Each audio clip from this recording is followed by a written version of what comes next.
All right, good afternoon, everyone. Thank you for being with us for this budget work session. This afternoon, we're going to meet with the county's public schools partners from AB Tech and Buncombe County Schools, Asheville City Schools, and then we're also going to review the fire district tax rate requests and have some additional information from our staff. But we're going to start off with AB Tech. So Dr. Gossett and Dirk, thank you both for being with us today, and I'll turn it over to you gentlemen. Thank you, Mr. Chairman. Once again, it's a pleasure to meet with you to review our budget request. I'm going to ask our Chief Financial Officer, Dr. Dirk Wilmuth, to make the presentation. Thank you. Dirk. Thank you very much. Thank you. This should be brief and to the point. Our first slide, where am I going? Up here. Our first slide shows that our continuing operations and maintenance budget, we will be asking this year for a 8% increase from the county funds. We have operated this year under budget as a result of reduced in-person operations. And so there has been some savings in this year, which will be used to help offset some increases in our budget for next year. And actually our cash reserve, we think, will grow by about $140,000 to just over $500,000 as of June the 30th. And then our budget increase will be used to cover an anticipated pay increase that the governor has, the governor's request is based on. And we will also have increased expenses anticipated due to full operations, as well as some increases in insurance costs. This is maybe a little bit too small to see, but this is an overview of the actual revenue sources. You'll see that the county budget sources include the general appropriations this year of $2.075 million. And you can see that we've spent about 75% of that as of the end of March. And what we're asking for is a $200,000 increase. Although that's somewhere over a 9% increase from that line, we're taking into account that we have the $5 million draw from Article 46. That's part of the agreement with the county. And that between the two of those, that's $7.275 million. And so the overall increase of $200,000 represents a 2.8% increase. The other source of funds for us will be the cash reserve, as I mentioned, which we expect that will grow during the year, and that we will end up with a budget of $7.8 million on the revenue side. The next slide shows a summary of a summary of the expenses. You can see that our expenditures for salary and benefits will go up based on the fact that there is a proposed 5% increase for state employees and a $1,000 bonus, which we would like to, that's for our state employees, and we have historically matched that for our Buncombe County employees.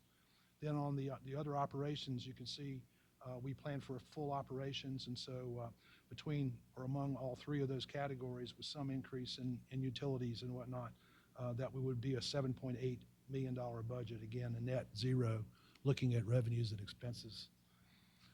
And how can we afford to be relatively austere still? We point out that last year we did not ask for an increase, and we had anticipated that we had taken some energy saving measures, investments as a result of Article 46, for which we're grateful. And we also know that we have increased and improved operations as we've gone through our fourth year of the Article 46 repairs and replacements. That has allowed us to more effectively operate, both in terms of the utilities as well as the fact that we have more control over the building operations, and so that's helped us. And then also we have energy conservations that we anticipate will be resulting eventually from the installation of the solar panel arrays, which with your cooperation and oversight as well. And of course, those savings will be used to help pay for that investment.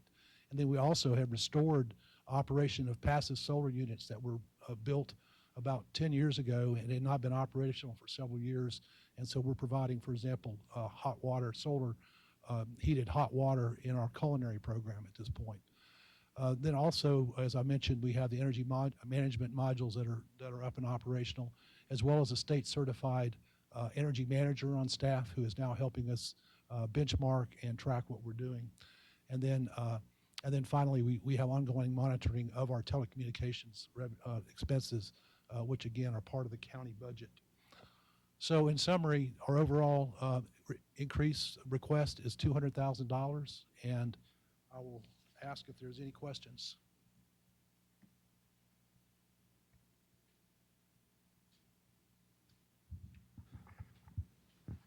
Doesn't look like we have any right now, or does No, commissioners, any sir. questions? I want to thank you for a job well done. And thank you too, I appreciate it. It might appear that we were not paying attention to your presentation, but you got it to us in plenty of time. So we were able to review it. I read it all this weekend. Thank you. And it's well done. And you're coming in under the agreed terms and all. So thank you for a good presentation. Thank you, sir. I appreciate it very Mhm. much. Grateful. All right. Anything else? All right, gentlemen, thank you very much. Take care. Thanks for your great work. Looking forward to talking with you further.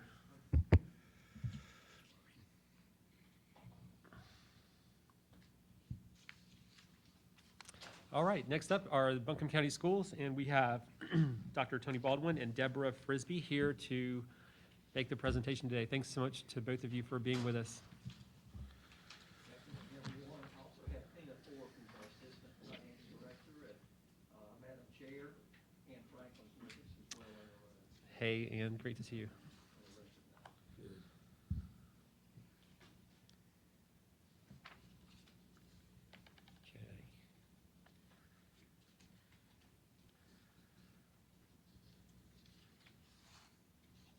Okay. There we go. I'm going to start out with two very basic slides. I was teaching a course at Buncombe County School Operating Budget 101.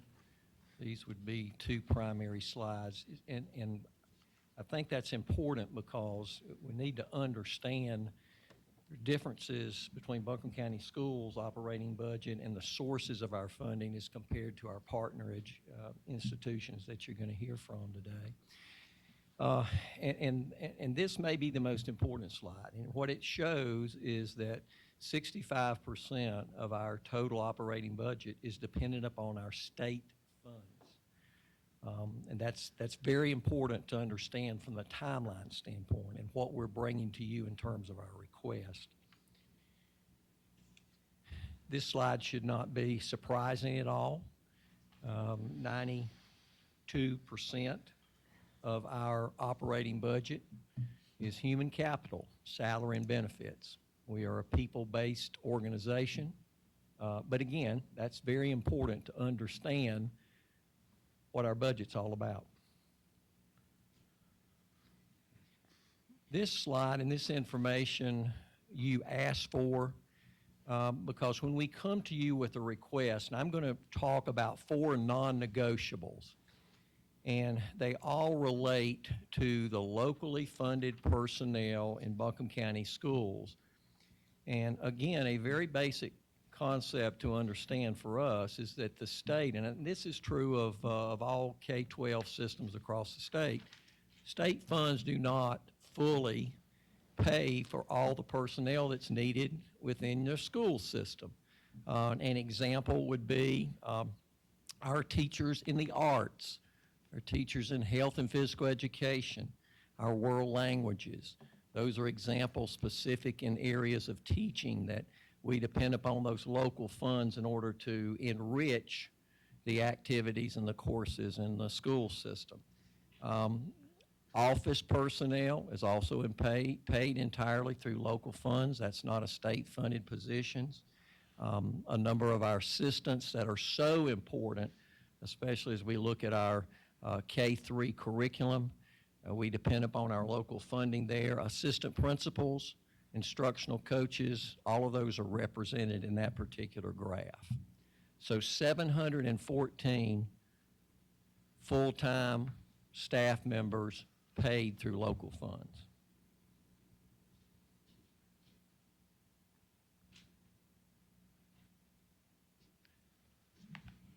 Okay.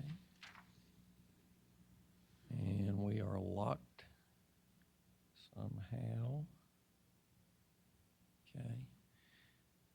This is a parallel slide. Again, years of experience. These are licensed educators. Thought the commission had asked for this in the past. Again, it shows as we move toward that, we actually have an elementary school teacher that currently has 39 years of experience. And she's one of our top teachers in the county. Wish we had more of those, but as you can see, that is a rare breed of teacher that exceeds actually beyond our 25 years.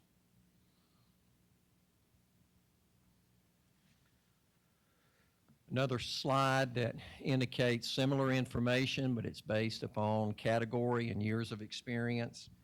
And I think from my standpoint, looking at those years, you see that drop-off occurring from between years 2024 and 25 to 29. Now, why is that? First glance would say that's the first opportunity that many of our staff have to look at retirement through the state. But that does show the various differences between our levels, our elementary, our middle, and our high school.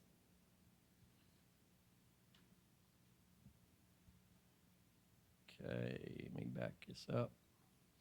I'm going to turn this one over to Mrs. Frisbee. As you are well aware of, we are been very fortunate to receive a number of pots of federal funding for COVID relief. And we broke that down and put it in a pie chart. Ms. Frisbee, I'm going to ask you just to break that down a little bit more for us. Thank you, Dr. Baldwin. When COVID started on March 13th, 2020, we almost immediately received some funds from the state. I'm going to refer to the very top, really narrow blue slide up there. It's called the Governor's Emergency Fund. So we received $699,375 that was available to us on March 31st, 2020, with an expiration expended date by June 30th. So the majority of that money was used for personal protective equipment and sanitation supplies.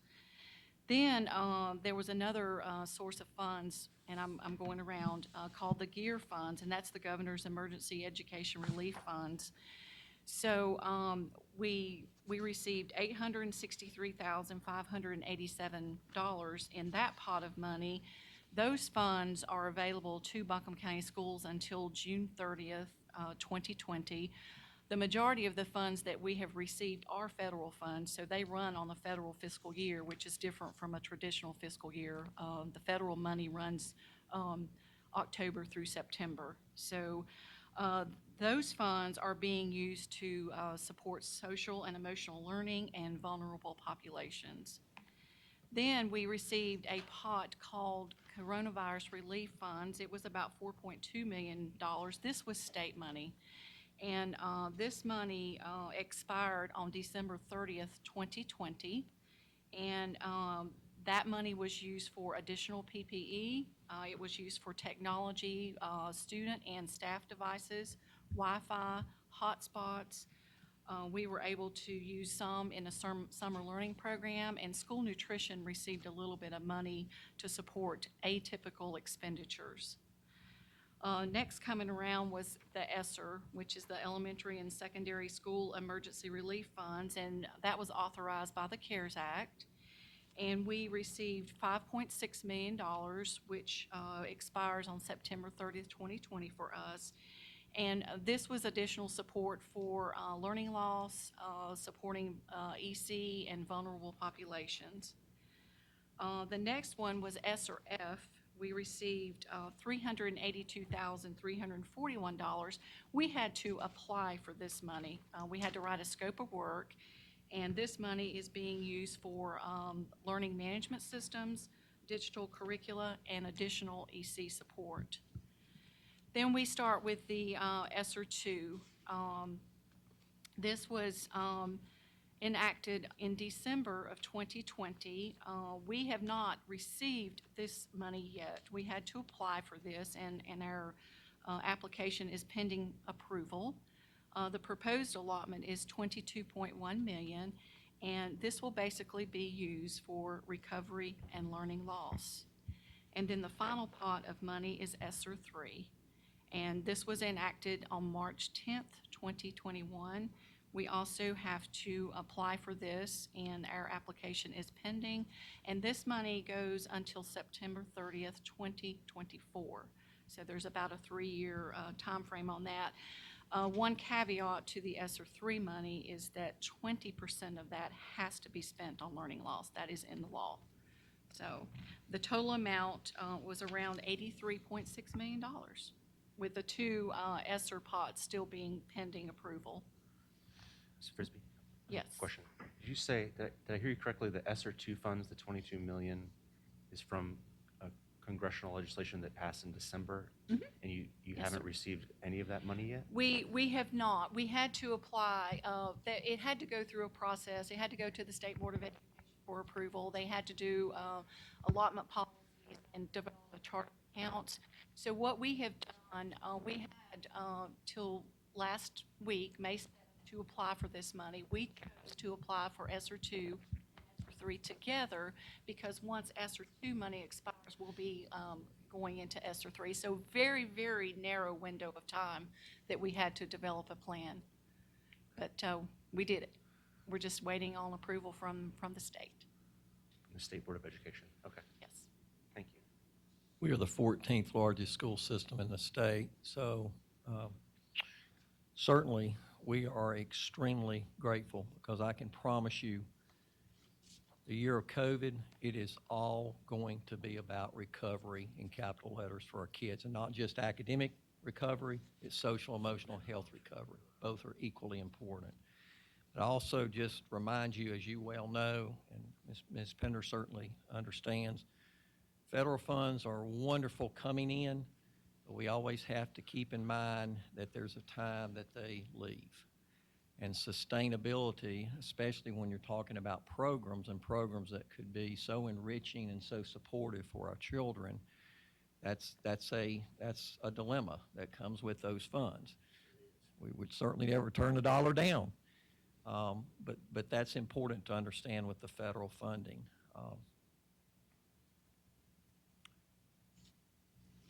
Okay, I'm going to begin with 4, and I use the term non-negotiables. And the reason I say non-negotiables, if you go back to our first slide, again, 65% of our dependency on state funds. So in order to receive state funds, we need a finalized state budget. I think, Chairman Newman, this is the first time I've come to you without having at least 2 of the 3 components to the final state budget. Currently, we only have one version, and that is the governor's. And historically, traditionally, that is a high number. I can't recall a single time where that hasn't been the highest of the 3. We've yet to see any finalized budget from the state Senate or the state House. We assume that will come over the next several weeks.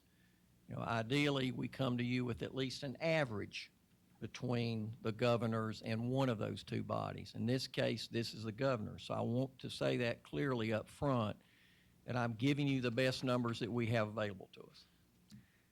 But I also can say with I think some assurance that these are high numbers compared to what the finalized budget will be.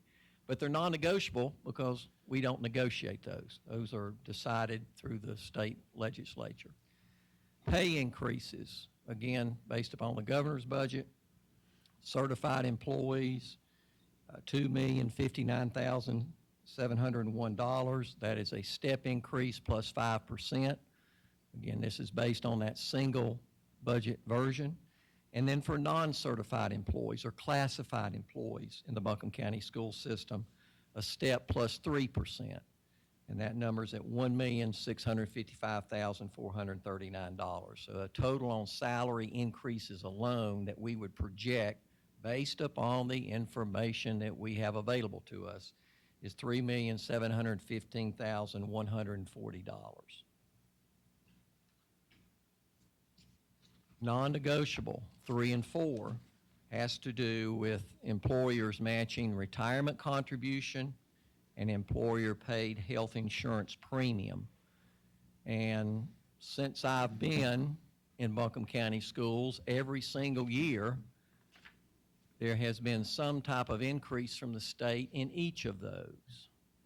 And so again, when we come to you regarding the salary increases and covering the matching retirement and health insurance, this relates to the 714 locally paid employees that if we don't receive those funds, we're not able to equitably support them compared to those that are paid through state funds, their peers.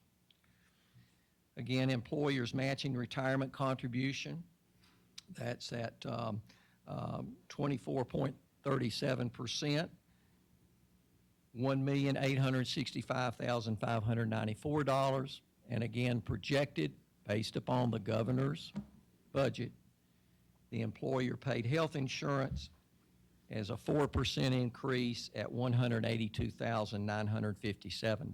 So that comes to a total of $2,048,551. And that equates to the four, again, what we term non-negotiables. I am bringing a fifth item to you. Request was made from our board to look at board stipends.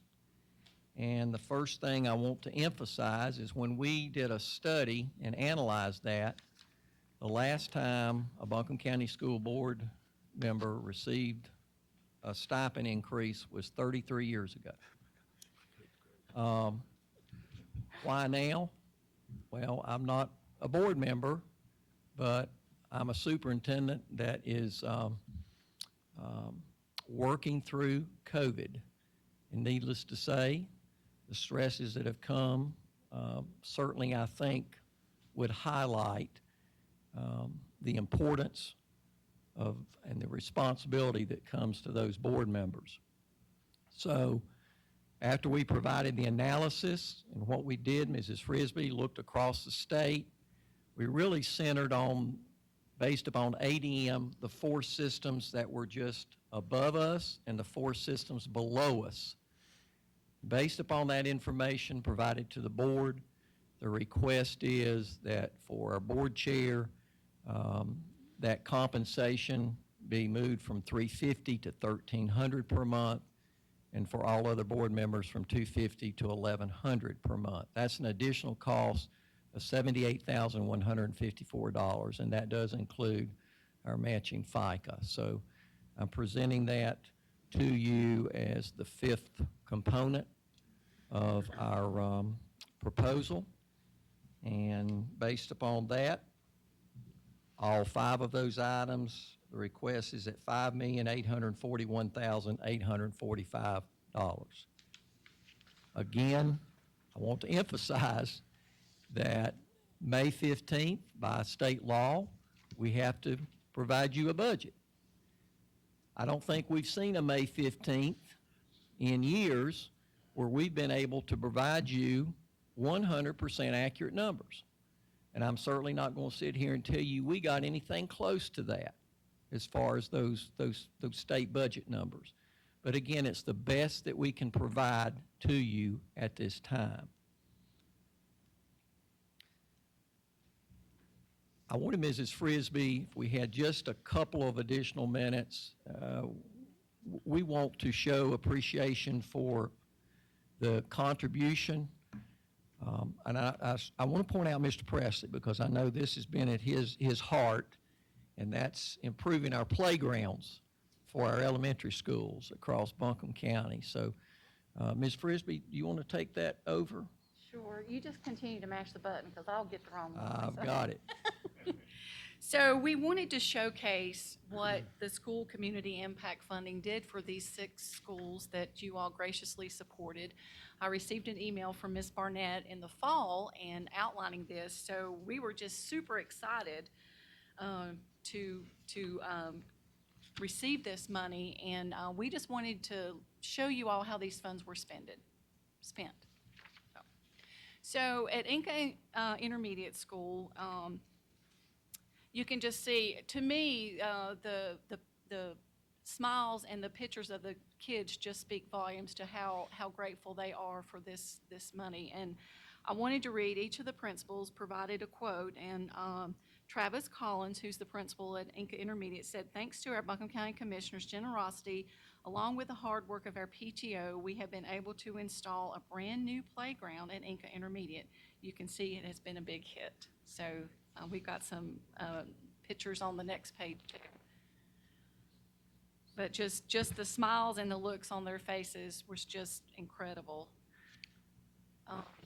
Eblin's under construction. Yeah, so they started construction on Evelyn on April the 14th, so of course there won't be any kids playing on this yet because it's still under construction. But Mr. Stowe says, we're so thankful for this contribution from our county commissioners. Though our students are a little older than typical elementary age, they are still kids. It has been great seeing our students climb and swing and run with the new equipment. So, and then there's a picture of what it will look like eventually. North Windy Ridge, they have not started their project yet either, but Mr. Wise says this is a photo of the locations for the new exercise equipment, which will be placed around our outdoor walking area. He says, thank you so much for your assistance in funding this project for our students. And then Johnston Elementary School received $2,500, so they were able to buy tricycles, scooters, soccer nets, a variety of athletic balls and equipment to play with. And just seeing the smiles on those students' faces riding the tricycles is just special, very special. And then Pisgah Elementary School also received $2,500, and they built this climbing wall, and it says, Ms. Jean Ann Yates, our climbing wall has been installed and the students love the new addition to our playground equipment. Pisgah Elementary is very appreciative of the funding provided by Buncombe County to fund the installation and mulch that was required to complete this project. So, and this is just a final note to thank you so much for your support of the school community funding. And I just love the little, and I don't know, the center picture, I don't know if you can see, they're all doing a thumbs up. So, Yeah. Our students certainly appreciate that, but also, I have a sneaky suspicion that come June 1, which is our last day of this school year, you'll probably have some staff out there.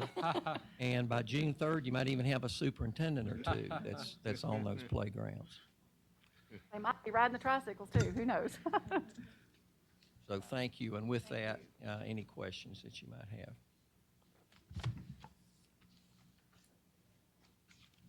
Well, I brought my son out to the climbing wall at Pisgah Elementary, and he loves it, so. Has his seal of approval.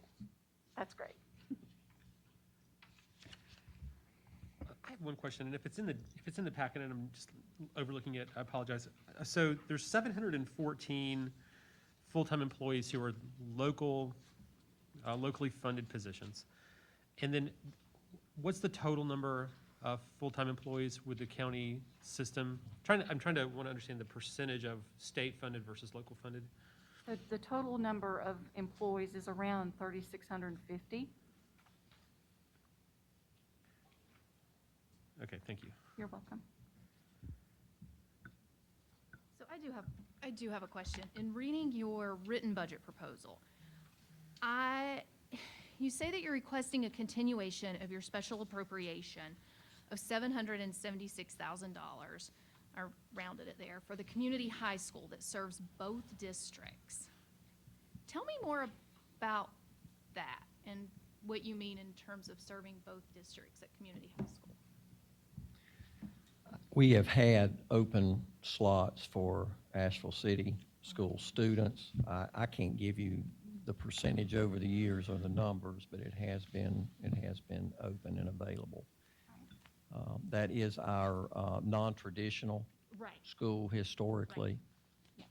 Right. I am familiar with that. It's my understanding that there's not any current students from the other district there, so I'm just wondering how you flesh out 276,000, but then I'm also looking at your peers saying, is that an opportunity for you all, sorry to digress, but to look at partnering with Buncombe County Schools and your grad program at Asheville High for a cost savings, if that is an opportunity. So it kind of meshes there in my mind as a better partnership and opportunity for cost savings and to serve more students at community high school versus the grad program, which used to be William Randolph.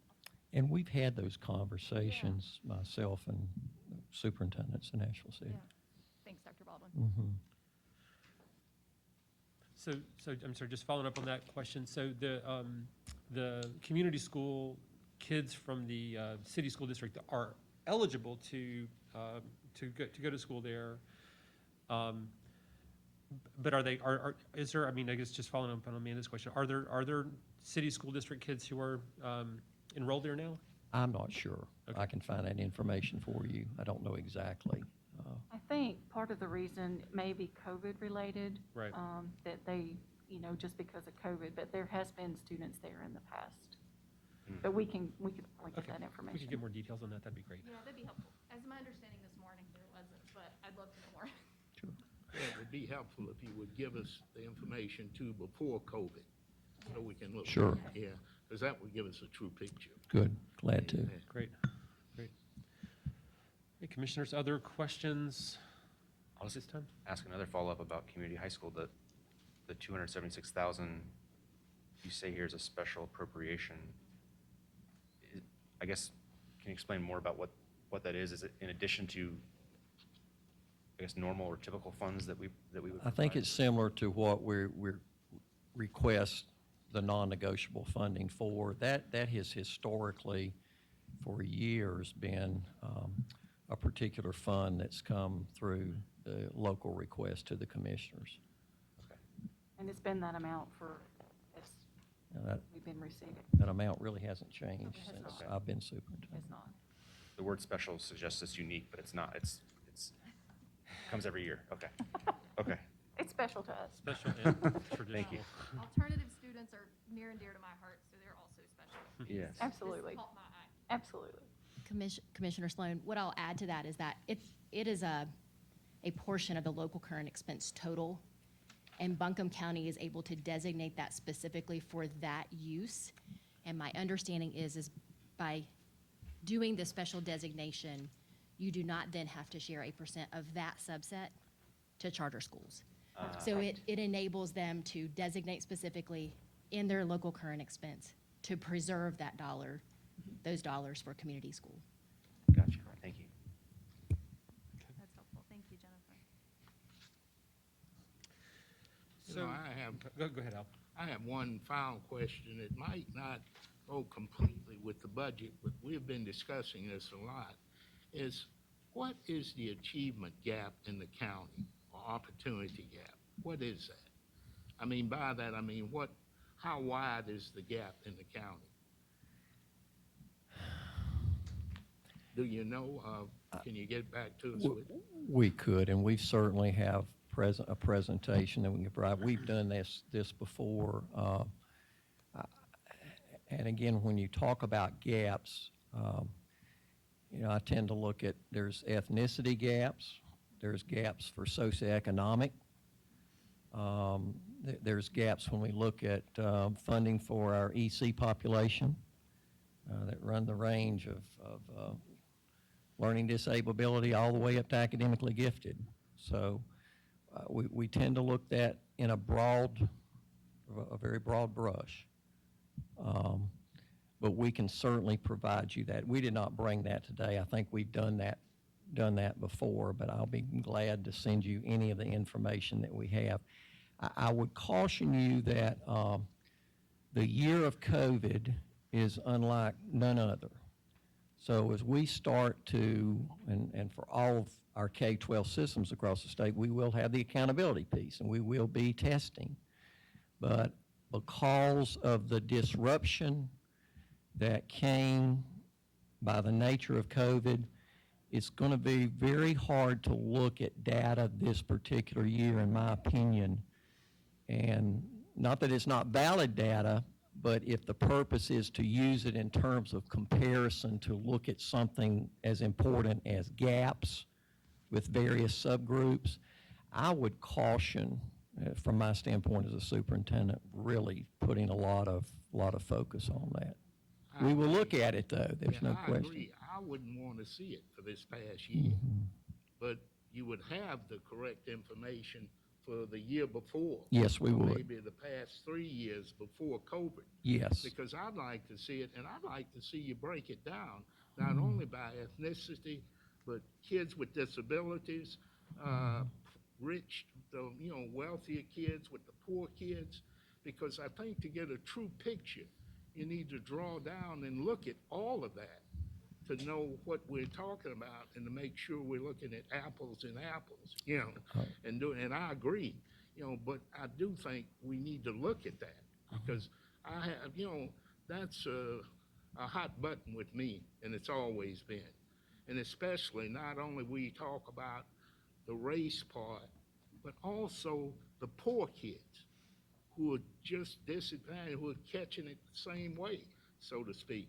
But I want to make sure that all of our kids are getting a fair chance when it comes to public education, because that's where my tax money is going, like everybody else. And that's the key, Tony, what we want to see. And I would agree wholeheartedly with that. And, we try to find silver linings in everything, don't we? And maybe the silver lining in what has come with the impact of COVID for us is when we talk about recovery, Mr. Whitesides, I can promise you that we're looking at every aspect of the child, every subgroup, and what is the recovery, because I don't think there's any particular group, category of our students that has not been in some form or fashion negatively impacted. So when you look at $80-some million to use for recovery, I promise you we'll use every penny of it because it's going to take it in order to meet the needs of all of those kids. Probably more. Yeah. Probably more. And I just want to add on to that, when you're bringing that information to us, I'm always interested in the growth. So I agree, it's really important to dig down into that data, but the growth, that you're seeing throughout the year that the teachers are working with the students, because that's beyond just where they come into the school, but where you're actually seeing that growth with their education. You're a big proponent of growth versus snapshot evaluations. Yes. Absolutely. So one of the, Versus proficiency is what's important for us to see. Thank you. Yes. That's a great point, Commissioner Wells. Yeah, it is. It's a good point. I guess just one other question, and again, with this year being such a, sort of thrown off so much by COVID, what are the county schools seeing currently right now in terms of like the growth in the district, in terms of student population? And what's happened this year kind of scrambling that so much that we're going to need to kind of like wait a little bit before we sort of see how things are settling out as we come out of COVID? But just in terms of your student population in the district, what are the trends that you're forecasting right now and seeing right now? Well, I think total numbers, we've seen certainly a decrease. I don't think that's unusual in the vast majority of systems across the state, public K-12. But one area in particular, I think, has my primary concern, is the kindergartners that were scheduled for this year, because it was a far lower number than we would expect pre-COVID. But let's think about that, because by law, those kindergartners do not have to be in that classroom per age, per state law. So I think there's a greater percentage, because of the concerns for COVID, that they remained at home. So our concern is, as they come back into the system, and you're well aware of this because we brought this to you for the last 3 years, we now have the state regulations in terms of maximums of class sizes.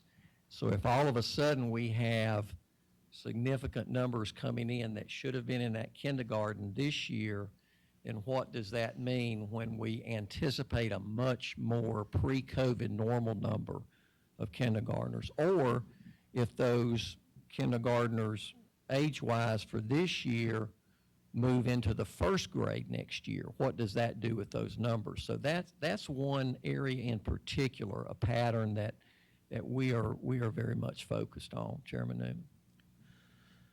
So Commissioner Wells and I had a quick phone call with Senator Mayfield right before our meeting, just to kind of get a sense for, because as y'all are sharing, we don't know what the final numbers are going to be, of course, from the state. So we just put in a quick call to see were there any updates, and of course she said, I also don't know, right? Things could happen next week, or it could be a month from now. We just don't know for sure. So I think what she shared with us is probably pretty similar to the presentation from the county schools in terms of here's the governor's proposal. That's probably the highest numbers they could be, so could be less than that. So this is always one of the challenges, just the timing on this. So hopefully we'll get further guidance and clarification from the Capitol during our process, but we just won't know that for sure until we kind of live into this. So thank you for sharing the presentation today. Commissioners, are there any other questions for now from the county schools? All right, thank you both for being here. We appreciate you very much. Thank you for being here, Ann Campbell as well. And thanks for all your work on the school board.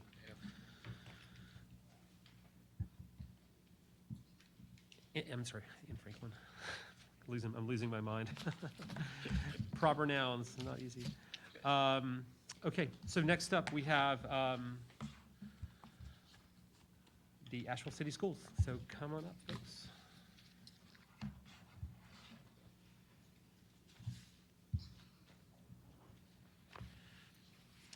And we have Dr. Freeman and Georgia Harvey with us to present for the C Schools.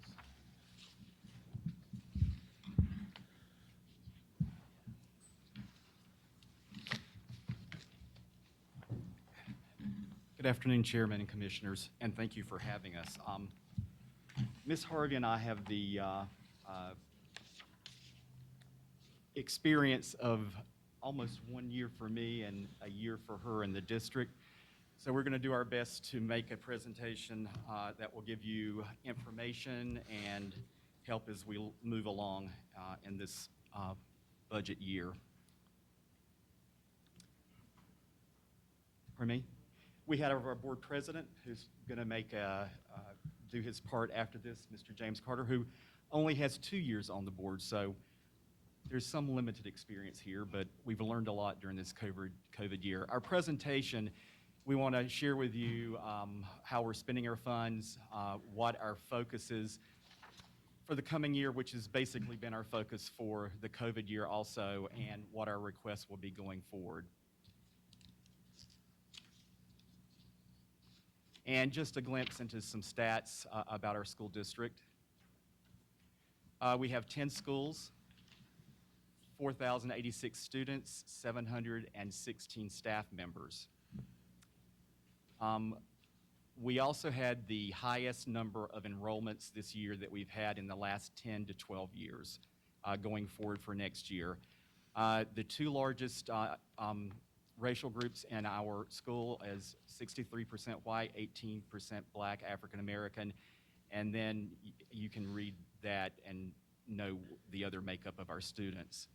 12.3% of our students receive exceptional services, and 34% of our students receive free and reduced lunch. And if I hesitate, it's because my glasses are fogging up and I can barely see to begin with. During the COVID year, which everybody experienced the same thing, we were able to keep staff, and our staff did not lose income during COVID, which was important, especially for those that made less money. We didn't have a deteriorating morale during this COVID year, which in my 17 years as a superintendent, I've never seen anything like it. Our graduation rate is still great, 89.9% high school and 95% at SILSA. We are well above the state average in graduation. Some highlights: we provided every child with a digital device during COVID, K-12. And something I'm appreciative to the commissioners and the city council on is helping us secure free Wi-Fi in 1,000 Asheville Housing Authority apartments. This was something that had been talked about for a while. We were able, with our partners, to do this within 5 months of saying we were going to do it and having it actually done in those housing developments. And we couldn't have done it without our team effort, and for those folks through our foundation. We also, for our kids that were most disenfranchised when COVID started in March, we took the kids that were missing for basically 2 months, found them, and put them in community pods. And we served about 200 of the neediest students academically and economically throughout our community-based pods. We were able to, working with the community, with the staff, to look at renaming Vance Elementary, and that was renamed Lucy S. Herring Elementary School. The board approved the recommendation in January of '21. And going back to the Wi-Fi in our housing developments, I'm very thankful for our school board that they stepped out on a ledge and said, let's do this. So I just wanted to make that comment.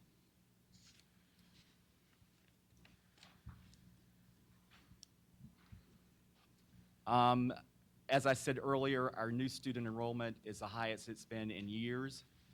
And the district continues to participate and take part in Racial Equity Institute, which is a great workshop if anybody ever wants to take part in that.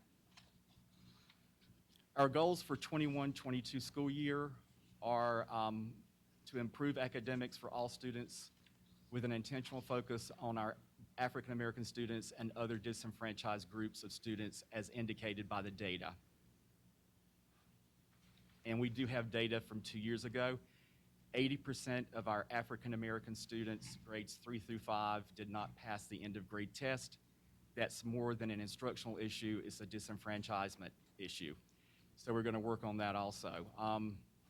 We will be benchmark assessing our students throughout the year 4 times a year so that at the end of grade or end of class testing, it will not be a surprise where students are. We at central office will work with principals and teachers to ensure that they have the tools to move students through that data.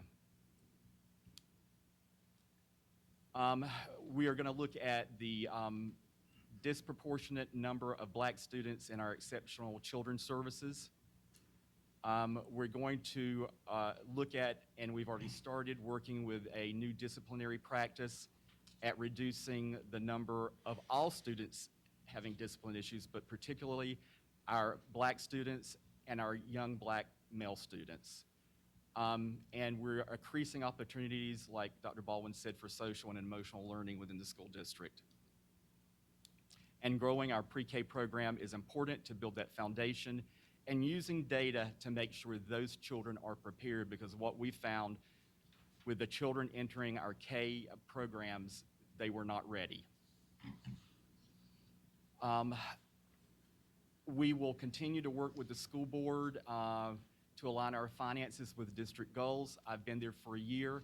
I've been saying, like a broken record over and over, we have to look at our finances because we're headed for a brick wall.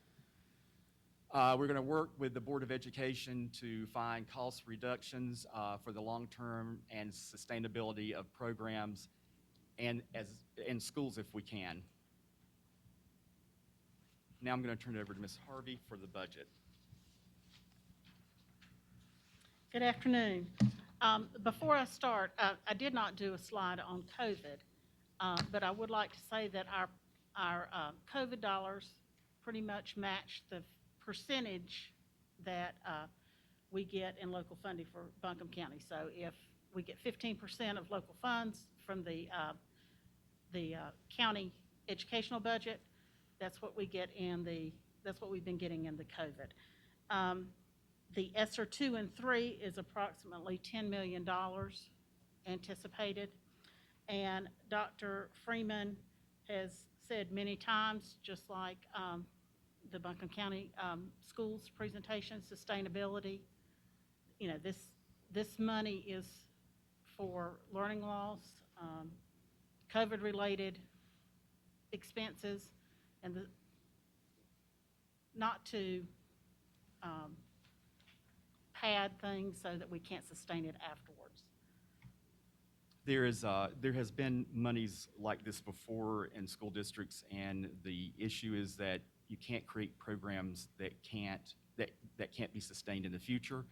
You can, with some of this money, pay social workers, counselors, as long as it has to do with COVID, but there's an end to that funding. So you have to build that within the budget, that there's capacity to pay those people from the general budget once ESSER money is gone. My fear is that with this money over a 3 to 4 year period, people are going to get used to this and not have that continuity in terms of sustainability. Okay, so, one thing that we did this year, and we, if I'm not mistaken, Bobby Short brought last year, was, the salary study that was done by school efficiency consultants for our classified permanent staff, and we did this year reset in fall of 2020, our classified staff for this.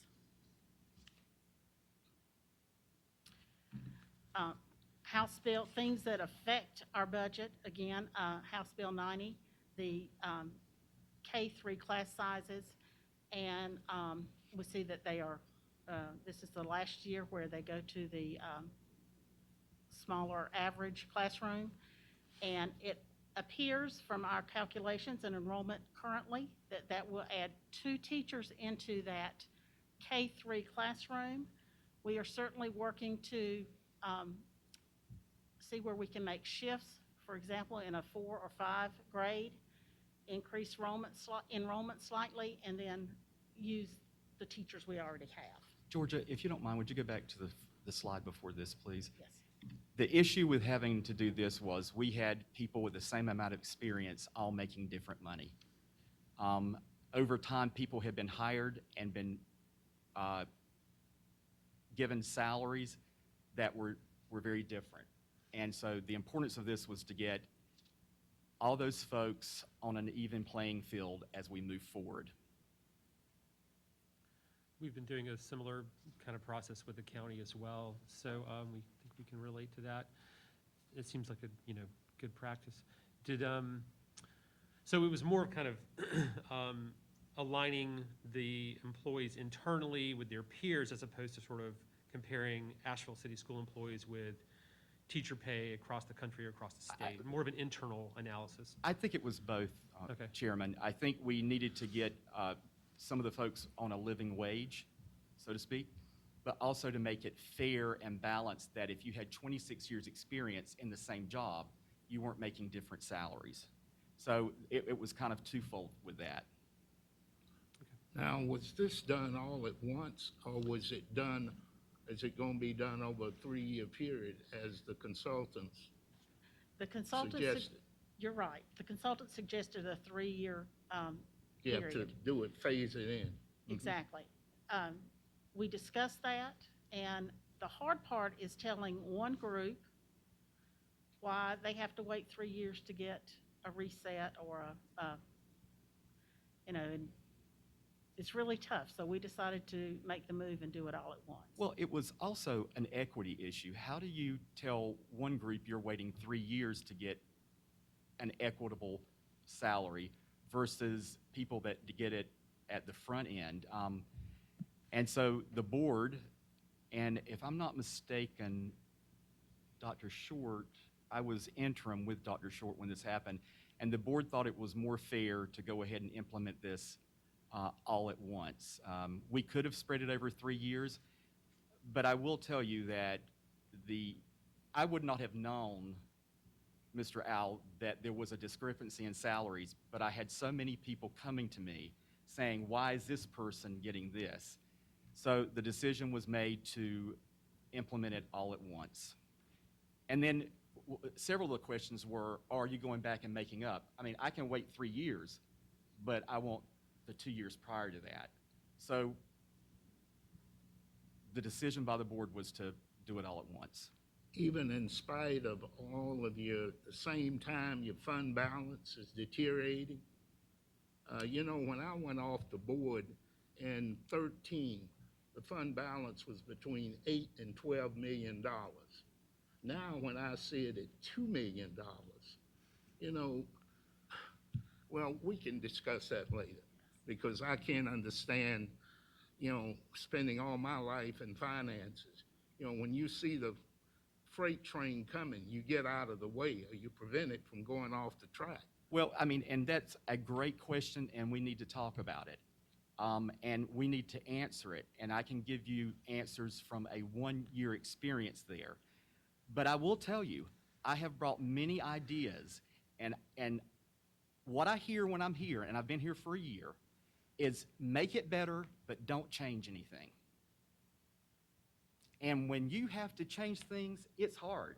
You know how many emails that you get about me because I'm trying to make decisions to get this district on the right path, but we'll get into that later. And that, the classified salary though, I mean, those are typically your employees who are earning the lowest Oh, wage. these are the lowest paid Okay, folks. That's Yes. what I wanted to clarify. Yes. Thank you. And thank you, that was a great point. Okay, so it's not, I appreciate that too, because I wasn't familiar with some more of the details. Yeah, I So this is wasn't, not, this is yeah. not for No, full-time this teachers? is not high. Well, this is- you're talking about the lunchroom attendants. Yes, sir. The People like custodial that. staff. Okay, Yes. okay. Custodial And I'm staff, sorry I didn't say second. that. Yeah, Yes. Okay. yeah, Okay, thank you. Sorry to interrupt you all. thanks.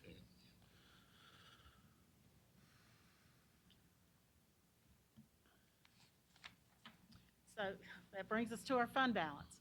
I gave you a history of our fund balance going back to 2017. And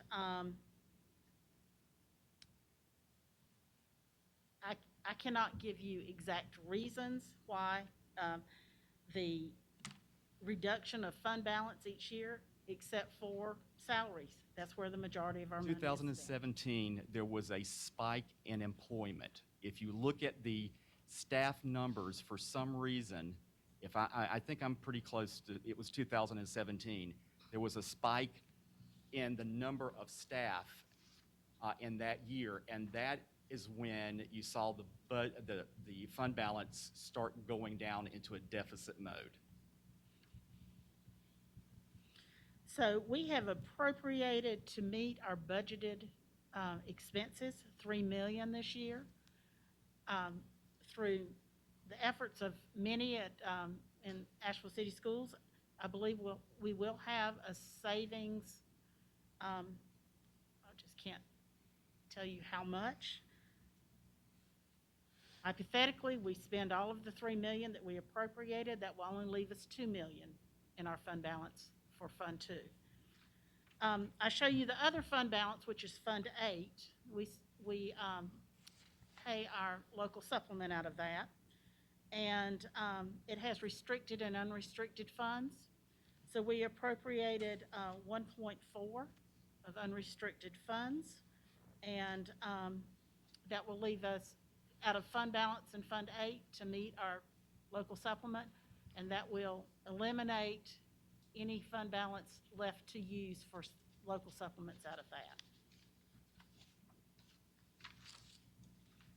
Just a quick question. Are there any either guidelines or statutory requirements around what school systems maintain in a fund balance? No, there are not. There's some generalities. 8% is what I've usually been accustomed to as a superintendent. Okay, thank you. But I will say this is another generality. You don't want zero. So this is a breakdown of our Fund 2, our local budget. You can see that 72.4% is in salaries and benefits. And we pay for approximately 270 staff members out of our local fund. 270 of the 716. Yes, correct. Our Fund 8, our other budget that we pay our local supplement and matching benefits, $4,347,000. 100% of that is on our local supplement. And again, that included a fund balance that we will not carry over next year. We will not have. On the previous, I'm sorry, on the previous slide, you had capital outlay in the legend, but I didn't see. There is a small amount of Fund 2 that we use for capital improvements that do not, they're small purchases that don't fall in under our Fund 4. Okay.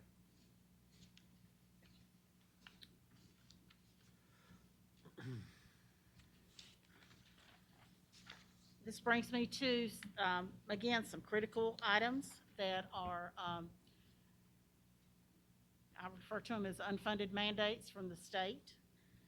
Our retirement matching rate for our locally paid, we estimate at $426,901. Projected increase for hospitalization costs, $68,519. That's a total of $495,420. Also, just as Buncombe County referred to the governor's anticipated increases, we estimate that at $808,777. That's a total of $1.3 million increase that, again, are non-negotiables.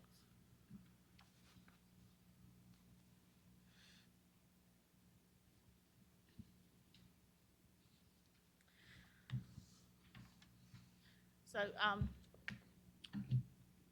we were asked to break down our current year expense fund and our proposed when we met with the manager and the finance department. So I wanted to share that with you so that you could see that we are working toward savings in our projected budget for next year.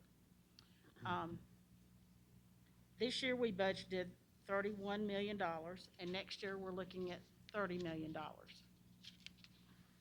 And in the next slide, I want to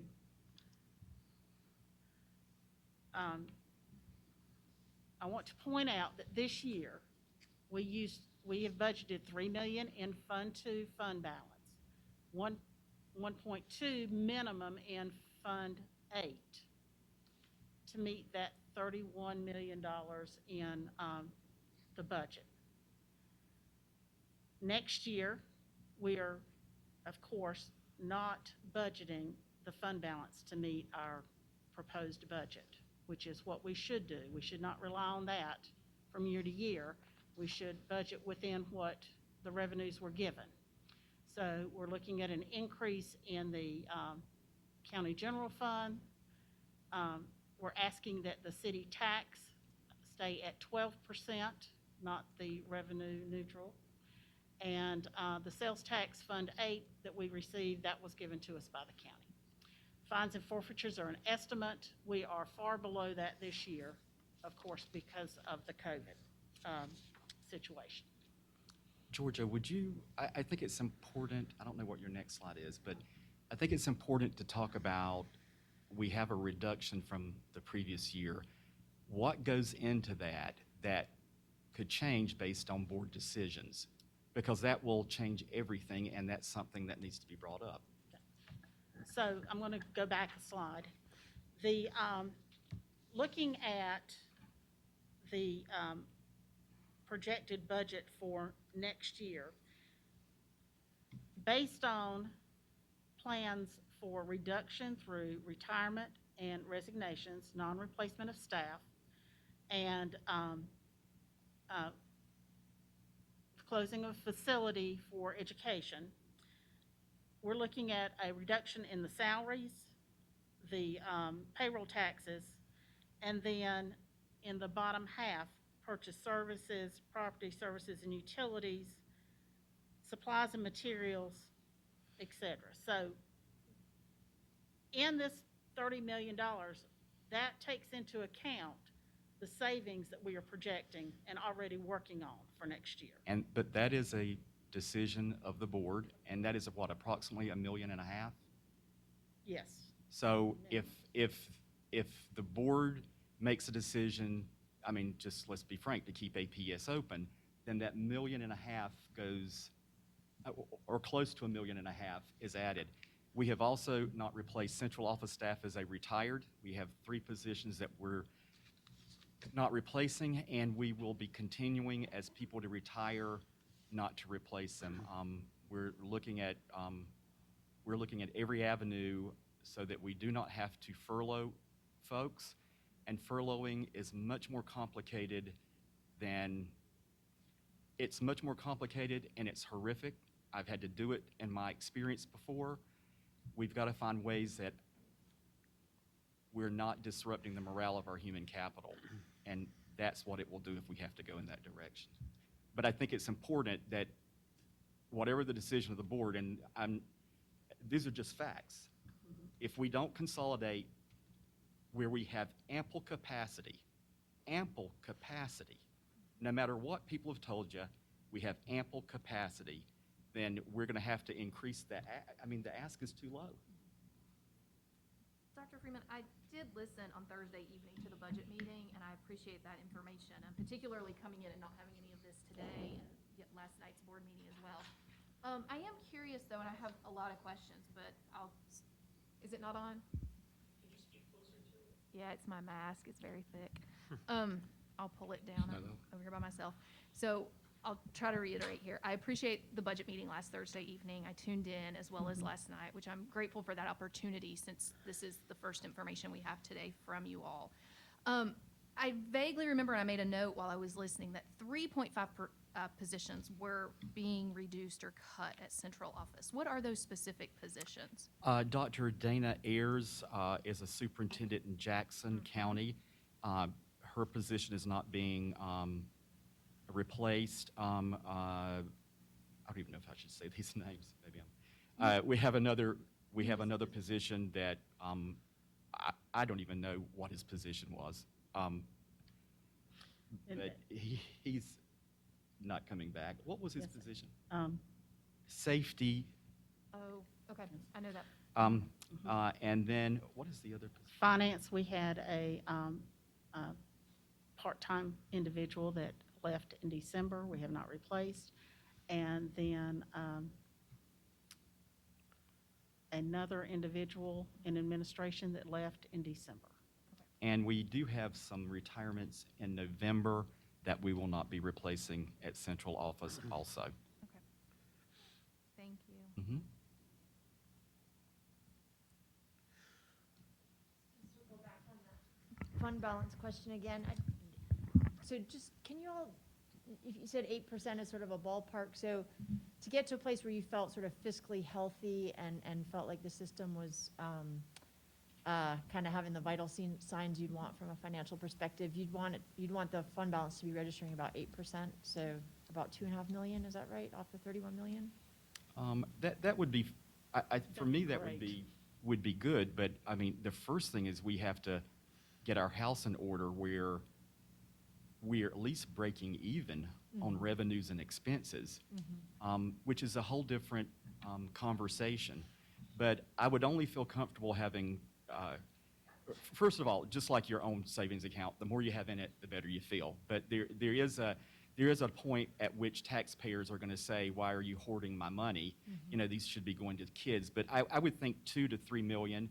Georgia might say 5. But for me, the bigger issue is getting revenues and expenses to be neutral with each other, and or at least very close. Right. Thank you. Just one other question. So on the budget slide, I think it's the one after this one, the 25. that's right, slide 25. This The one? 25. Go further up. One more. There we are. So for the current budget year, it's just over 31 million, and then for 2022, the request, it's just over 30 million. It's about $900,000 lower. For some of the high-level numbers, but you mentioned 1.5 million difference. So If the board votes to,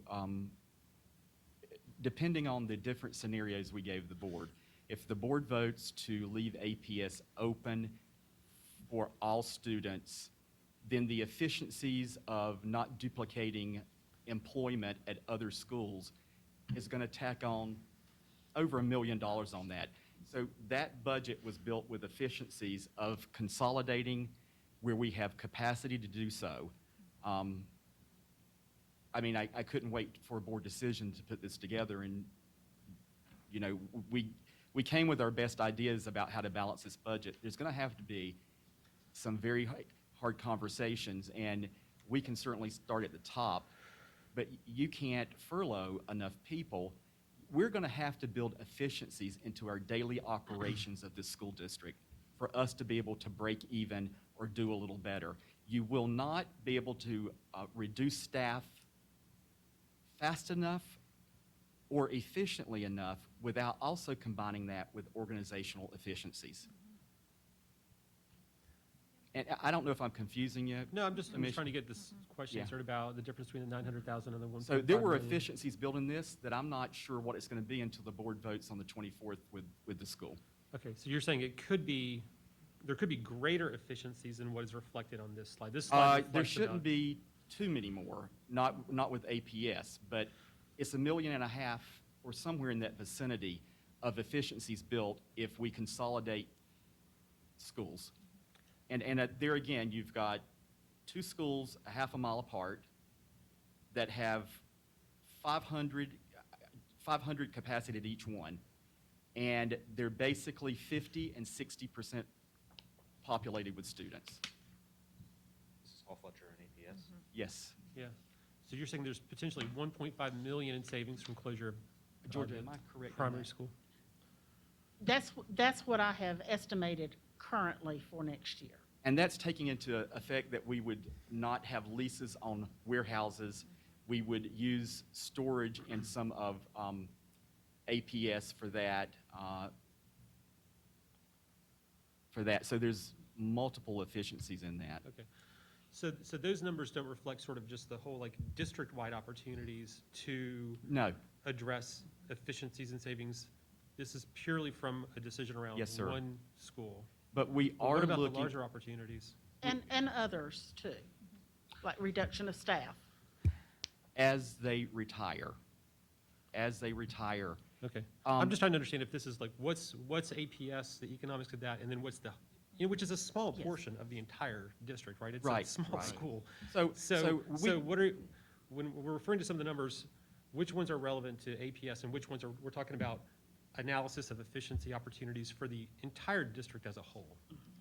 the efficiencies that I'm looking at is a reduction of staff. We have too many positions at central office. We don't need that. We also, I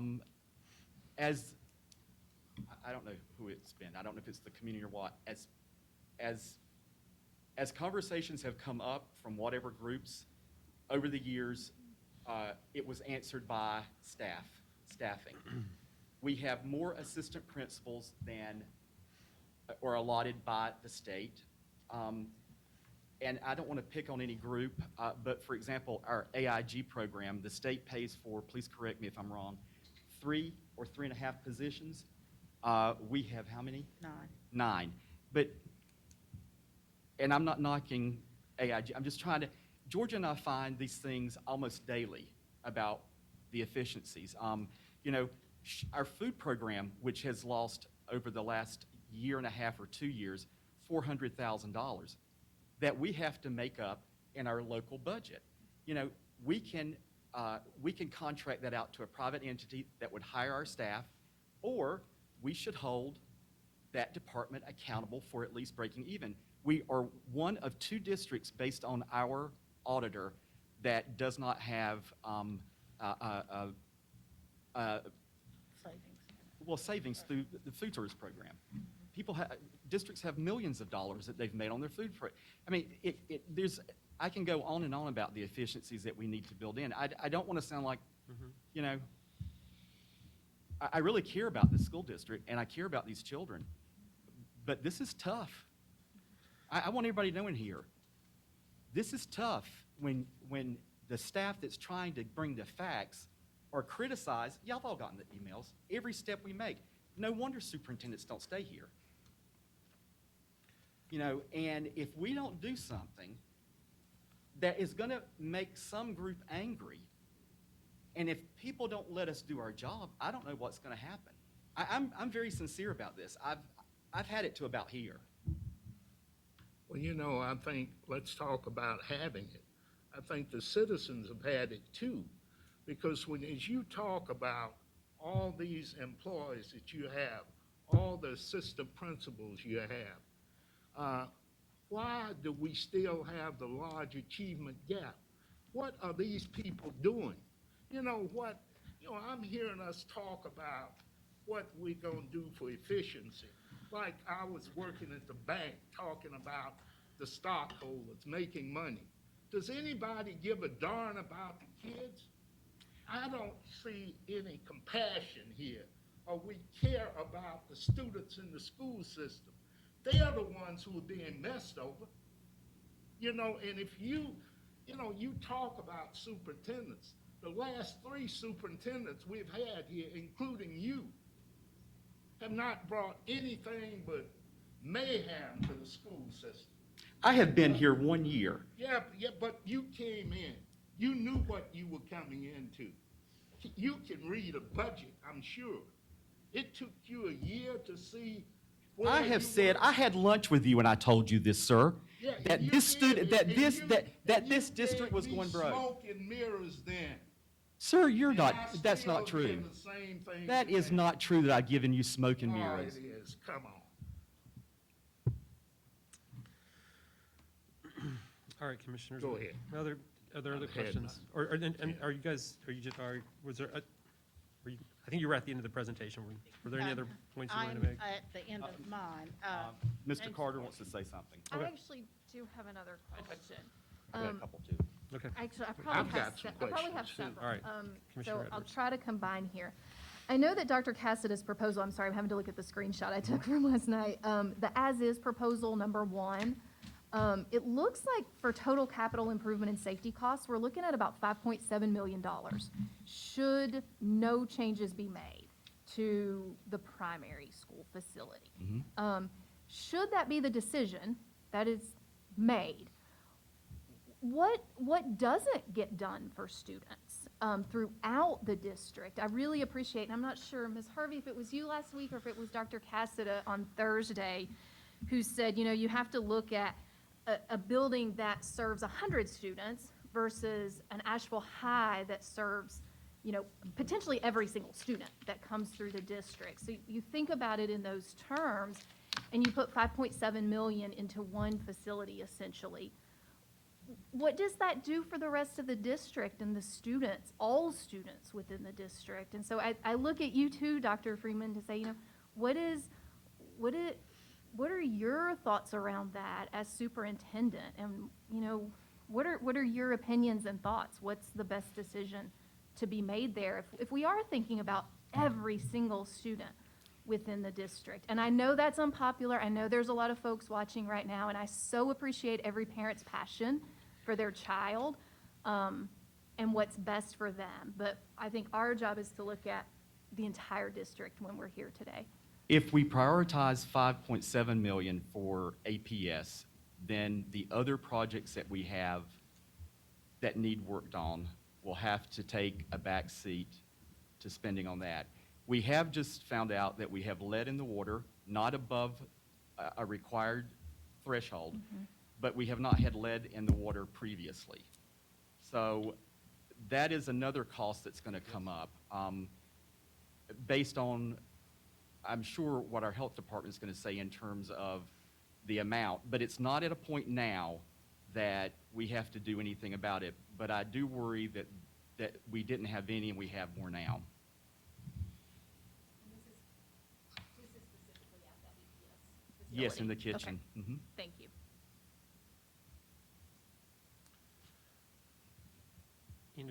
I just want to share one comment while we're on this topic. And I know that the idea is that there'll be additional decisions made about the use of the property, of the campus in the future. Just one high-level thought I just want to share is, regardless of whether it's being used as it's currently being used today or for something different, I know the building needs a lot of work, but, and there's a lot of other needs. But if we don't do some things for the building will become completely non-usable. Like, we'll basically lose the building, right? I mean, if we don't invest in it, it will go from poor condition to Right. losing any of its useful life for things other than just the most rudimentary of, kind of purposes, and even those at some point. So I hope all of us will look at the long term. I mean, there's some short-term decisions that have to be made, and I get that, and I get the reasoning behind some of those changes, but I just would encourage us to think about the the long term for that campus, not just the short term. Mr. Sloan, you said you had some questions. Yeah, I just had a couple random one-offs here. Looking at slide 25, transfer to charter schools from FY '21 to '22. I see a $250,000 delta, and I just wanted to know what that was, what that increase was from. Is that like a per pupil formula that? We've seen a trend. Uh-huh. I'm sorry. We've seen a trend in increase in charter school membership over the last 3 years, and it's increasing monthly this year, so we do anticipate more for that. Okay, so it's a trend of students leaving the system to go to charter schools. Leaving our month? system, Yeah. entering the system, but not coming to our schools, yes. Gotcha. Okay. Then the other question I had was around, oh shoot, the acronym for the COVID funds, ESSER? Am I getting that right? ESSER. ESSER. ESSER. ESSER funds, I presume like Buncombe County Schools, the first round approved in December, you guys still haven't seen that money to date.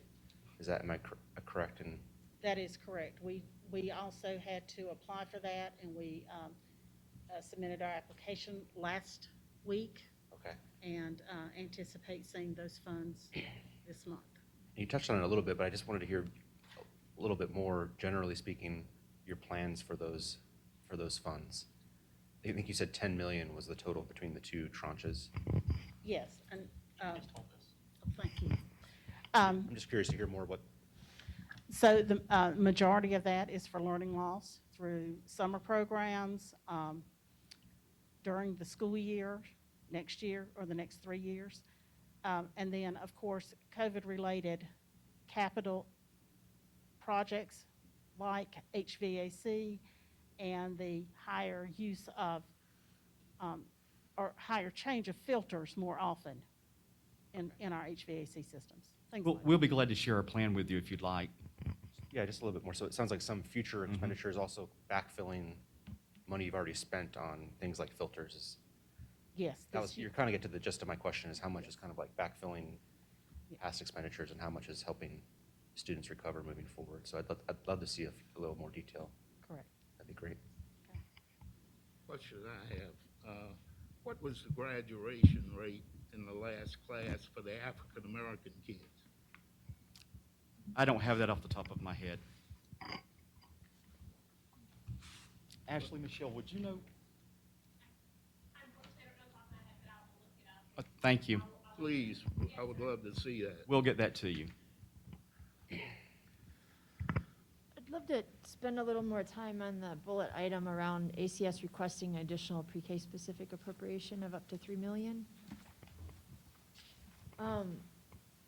Could you drill down with us on that? And So, thank you, Commissioners.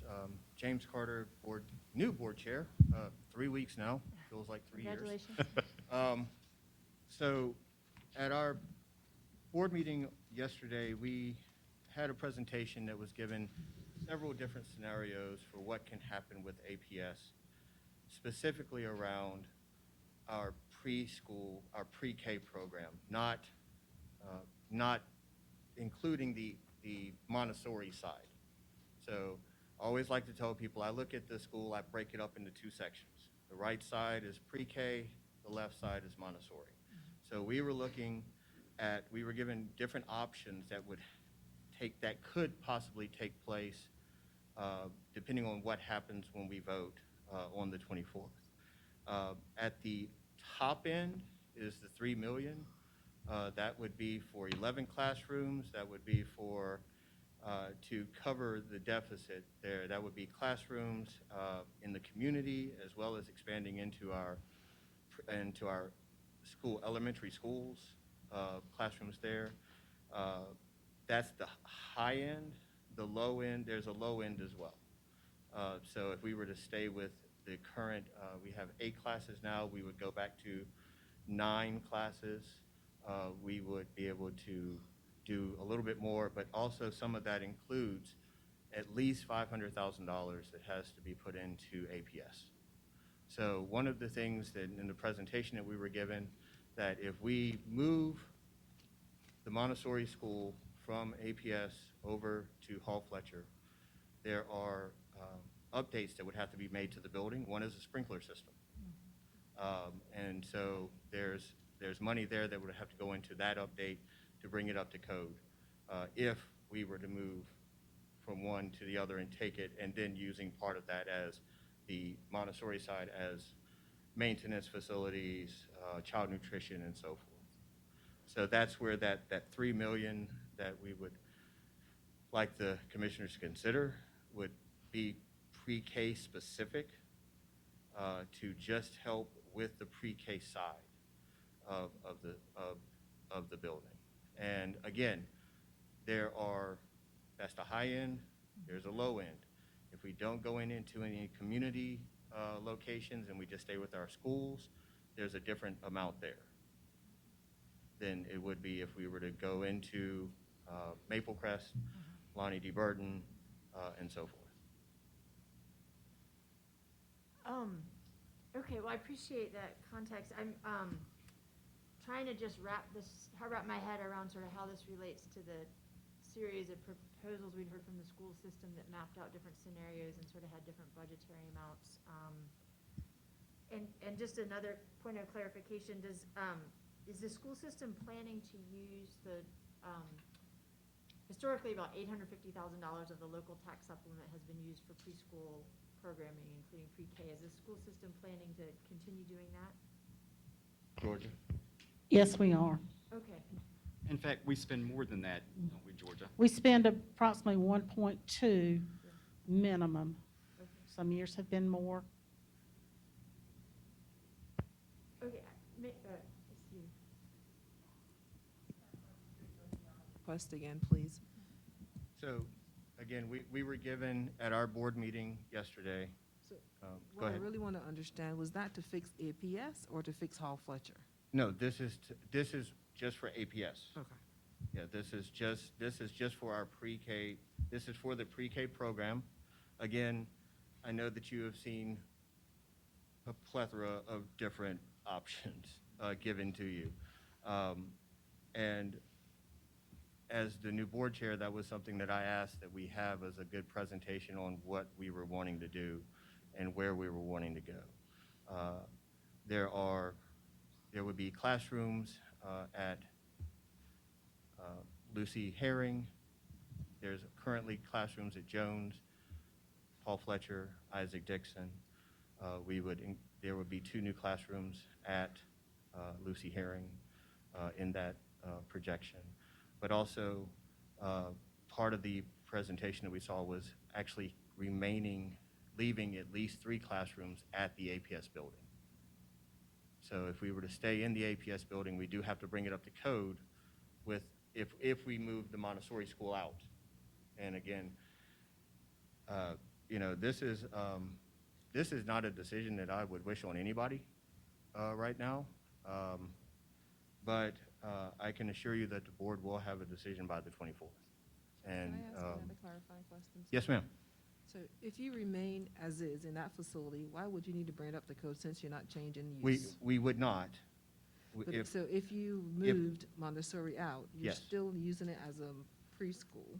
Part of it would be a preschool, but that preschool does not fall under NCDPI. Right. The school is tied by a school number to the Montessori program.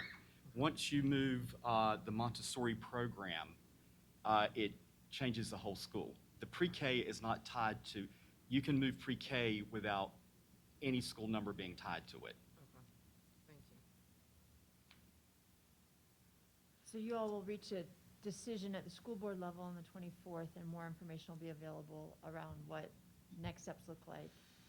Yes, we will have a decision by the 24th. We can't go any further past that. So I give you my word that we will have a decision by the 24th. Well, how much will it cost to move, when you talk about, this $3 million is just for the preschool or the primary school, I'm sorry. I mean, how much is it gonna cost you when you move into the other schools? Herring, the other, because you're gonna have to upfit those classrooms for pre-K, but, You have to follow state standards, and that's not cheap. And I can't answer that question. We do have that honestly, information. But we do have that information. I do know that in talking to Susanna Smith, as well as Shane Cassida, that there are things that happen that they're grandfathered in. So there's a lot of things that we don't have to do. We do retain, after speaking with Susanna, Ms. Smith last night, we do retain our 5-star status as long as we stay in our schools. So have the school board already made a decision then to move Montessori? You just waited to make the decision on? Both of those will be the 24th. If That will be the 24th. So if the Montessori does not leave, then you don't have to spend 3 million because you would not be changing status. Is that appropriate? The 3 million that we were asking for here is basically is to help us get back to where we need to be honest with you, in some areas, with making sure that we have all of the upfits that we need, because there's a lot of money. You saw $5 million. I think Commissioner Edwards mentioned $5 million. If we were to stay in that building, that has to be put into that building to bring it up to code for multiple year use. Right, but this 3 million is only a bridge right now, Not this year. Yes, right? yes, yes. Okay. Would you like the cost for moving those programs? We can get you that cost and send you that also. Yeah, we need, because what's been confusing to me, the ones of us on the pre-K committee, every time we get a proposal from you guys, it's never the same, or not even close, really. I wish you would get your act together and give us some good information so that we'll feel comfortable with it. Because everything I've seen to date, I don't. And Commissioner Whiteside, I'll be honest, this is it's hard on both sides, okay? And I appreciate that the information that we are being given, but we have we're starting off on a new foot. We're starting off with a new board, essentially, and I ask that y'all give us some leeway, because I know that there have been a lot of different things. I hear it from the community as much as you do, possibly even more. My phone vibrates constantly these days, so it walks across the table when I'm not looking at it. So, but we are trying to make sure that we are as transparent as possible and making sure that you have the information that you need. So. I have one more Chairman- clarifying, I'm sorry, go ahead. No, Deb. go ahead, Avril. Go ahead. One more clarifying question then on the preschool piece, because 3 million after the May 24th is a lot to consider in this Yes. late in the game. So when we looked at the movement from APS to all the different schools because you had capacity, I thought you had already solved for all of the classrooms that you needed. I'm not sure. Well, No, we have. okay, We've solved, and there is a cost involved. It's much lower than the 3 million, and it's a one-time cost. okay. It's not an ongoing, APS is going to have to be, and I think Chairman Newman said it well, you've got to do something to the building to maintain the mold, and we've got to look at the water now and see what we're doing with that. But we have capacity at other buildings. For all the classrooms. Yes. Well, and there have to be cost savings associated with that as well, by taking a half-empty building and filling it essentially to Well, capacity. When we had our folks over, you have economies of scale. You don't need 5 librarians, you need 2 librarians. You don't need, 8 custodians, you need 4 custodians. The other thing, we're going to have to look at increasing some of our class sizes. There's a state mandate for grades K through 3, of course, but some of our classrooms have 12 and 14 students in them. I'm not proposing that we have 25, but we've got to do things a little differently. Well, I'll say I can certainly appreciate, having worked at an international organization that went through 2 restructurings to right-size the organization.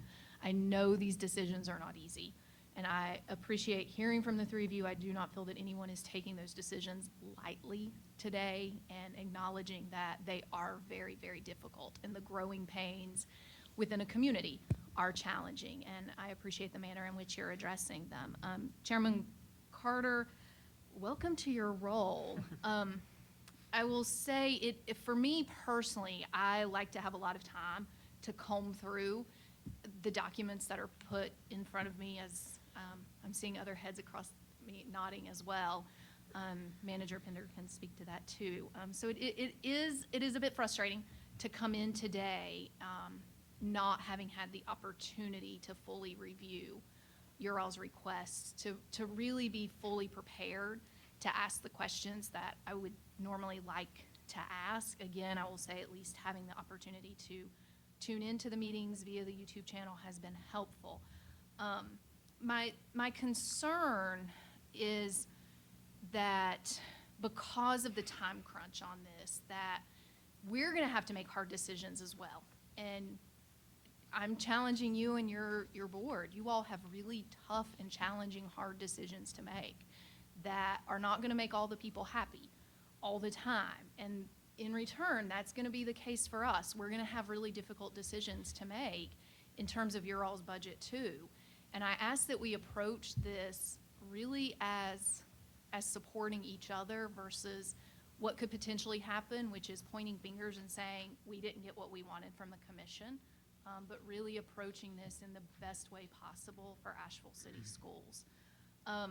With that said, I have to say I sit and I really struggle with, let me back up. Thank you for the caring and compassion that you're putting into looking at the primary school facility. I know that nobody was here during this time, but I certainly wish that when William Randolph was being closed, that served our most marginalized, most vulnerable students of color in Asheville City Schools, that kind of attention had been put into closing that program and that school in the manner in which you all are addressing the primary school potential move. I'm not calling it a closure, it's a potential move of facilities. But I will say I continue to hear the thoughtfulness and the questions being put into it. And in some ways, and I know that's old news, it breaks my heart that that kind of care and compassion wasn't put into place for so many of our students of color in a successful program. So thank you for what you're doing now. But I do hope that we can work together so that no fingers are pointed at the end of the day on these hard decisions. And James, my advice to you coming in from being a new commissioner in 2016, get you a big towel because the heat's going to get hotter. I already got my waders, so I'm Okay. ready. So you can wipe the sweat off. You'll need it. Do you have any other questions? I know this was just thrown at you, and I know Georgia's available, Dr. Cassidy's available for questions. We can get you more information if you need. At our upcoming meetings, we'll meet on the 18th. You all will make a decision on this on the 24th. Our next public meeting will be the public hearing about the budget. Sure will. So I'm wanting to just maybe staff can help us just think through the timeline around us getting the most updated information. And I want to just take a moment to try to, I guess, reinforce what we've been trying to say, which is that as the county works to support the expansion of early child education and specifically pre-K, we have always seen Asheville City Schools as a leader in that process and an invaluable partner as one of the largest providers of an incredible program. And up until this year, there's been a lot of momentum and growth in that relationship, and we have hit some bumps in the road this year, and that happens certainly. But it's important to me that we redouble efforts to make sure that there's a path forward in terms of collaboration. And I had heard assurances that there would be no cut to preschool classrooms, and what we are trying to work on at the countywide level is ensuring that by August there's more classrooms and slots available to our young children, and that we're not facing any kind of displacement. So, you know, those are the kind, as I'm heading into our budget process, those are the kinds of guide stars I'm looking at. So in this moment, it's challenging to think about how to absorb a new budget request of up to $3 million in the next couple weeks.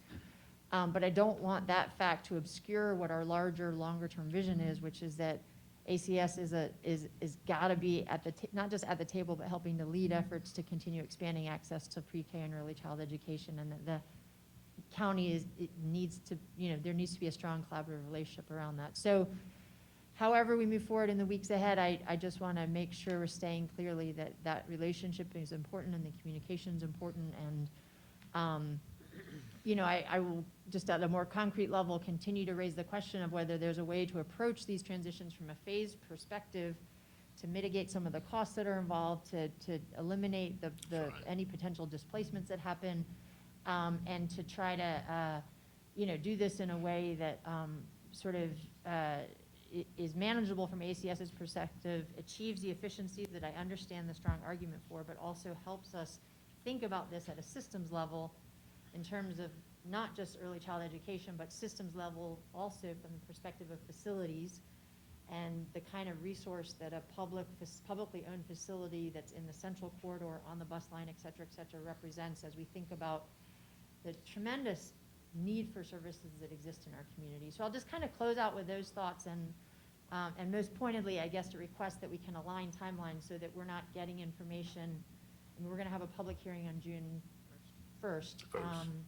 So just want to make sure we're as synced as we can be and as informed as possible, and appreciate the efforts going into that. And one thing I know that we will have, if we don't get a final request from you, because statute does require that we have the recommendation from the school board by May 15th, which is what you heard Tony said. They met and they voted.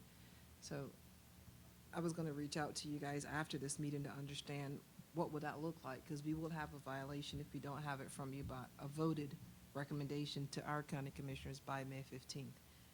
So I don't know if you can have a meeting before the 24th and then have a second. I don't know how that works, but we can talk through that because we do have a North Carolina statute that requires us to have it from your board by the 15th. So, but we can talk through to try to get maybe a special meeting or something to get that done. All right, any other questions, commissioners? I've just one last, and maybe it's a comment, not a question, but, you know, Mr. Freeman, I recognize, again, you've been here a year, so I do appreciate that. And a lot of these issues, you know, these are issues that we've been, as a community, they're not new. But just a couple of, you know, just comments on the discussion today. So in terms of the city schools, locally paid staff, I got the numbers right. So, because we just heard from the county schools earlier, and again, I know it's a bigger district, there's different economies and things like that, but, so their locally paid staff is about 19.5% of their total workforce. In the city schools, it's about 37%, so almost double, right? Almost twice as many, I mean, almost 40, well, over a third of all of our employees are 100% paid by local, which I'm sure it's a lot of pressure on your budget, right? And so this is not new information for you, but so the you know, and there's a lot of great things that happen in this district. My kids have really gotten so much out of it. I mean, it's a district that in many ways has some of the highest achievement metrics of any school district in the entire state. But then we also see that there's, you know, that a lot of our kids are not thriving there. And so, you know, in terms of this issue of the city's supplemental tax, right, where this great resource that the city school district has that is pretty rare. I mean, most districts don't have something like this. It's a lot of resources. And so as we think about not just this year, but just kind of the future, you know, my hope is that we can kind of have more conversations as a community around, you know, if we can create more, you know, kind of more efficiencies in the organization itself, because I think the hope would be that more of those resources could be invested in really focused ways to help the kids who we all want to see doing better. You know, the kids who are coming from the harder circumstances, the lowest wealth neighborhoods in our community, to put more of it towards those purposes, right? Because we want to see all of our kids thrive. But if, anyway, those are just a few thoughts I wanted to share just for this year, but also I think because none of these things will happen. You're not going to make any, the ship is going to turn slowly in some ways when we're talking about those larger dynamics. But I think that's a conversation that's important for us to have, that we have this great city district tax resource, but then when we think about what we're trying to strategically accomplish with it over the long term, I feel like it's something that we just need to put more conversations into that as a community, both from, in terms of conversations with the schools, and, I mean, at the end of the day, it's the school's decision on how to use those funds, although we have to make the decisions around where to set that rate. And I will say that that is a hard decision for us. We are living in a community that we're seeing a lot of gentrification in, as you all know, and that affects the whole community. And where we set that tax rate, it has a direct effect on that too. Like we are very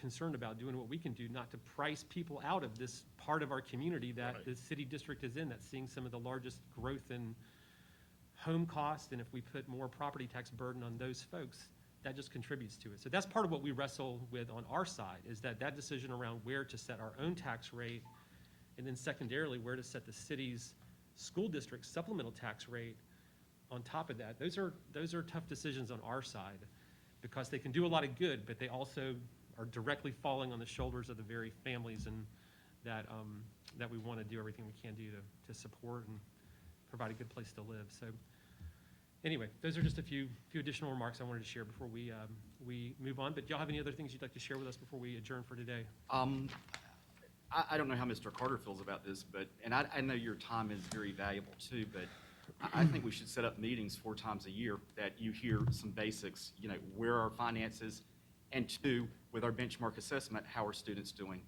I don't know if you can afford to give us 30 minutes 4 times a year, but I think you would know more about what we're doing here, and maybe that could help buffer some of the comments you get from the community, as well as you knowing what's going on in the district. Mr. Carter, I didn't even ask you about this, and I think that anything that we can do to help allay fears, dispel incorrect information, but also provide transparency is important, and I would love to do that. I would love to come before y'all to give those updates. I will share one last thing, and again, I was speaking with Ms. Smith after our meeting last night, and she didn't get a chance to share it, but I'm going to take her thunder a little bit. We do Brigance testing at the beginning of the year and then at the end of the year, and this is for kids in the pre-K who are going into kindergarten. She had a student of color, a black male, who scored 44 at the beginning of the year, and he was the only person to score a perfect 100 on the test that they did the other day, out of all of the kids. And I think that is, for me, that is why we're here. It's to celebrate, but also make sure that other students are having that same achievement. His parents were really involved, and I say this a lot. Our achievement gap, our opportunity gap, whatever you want to call it, is huge right now, but it goes both ways. We need help from the community as well as our teachers. So, but I just wanted to give you that great success story. When she told me that, I was like, how can we get this everywhere? But he was the only child to score a perfect 100 on the test, and that's saying a whole lot, especially if you started out at the beginning of the year at a 44.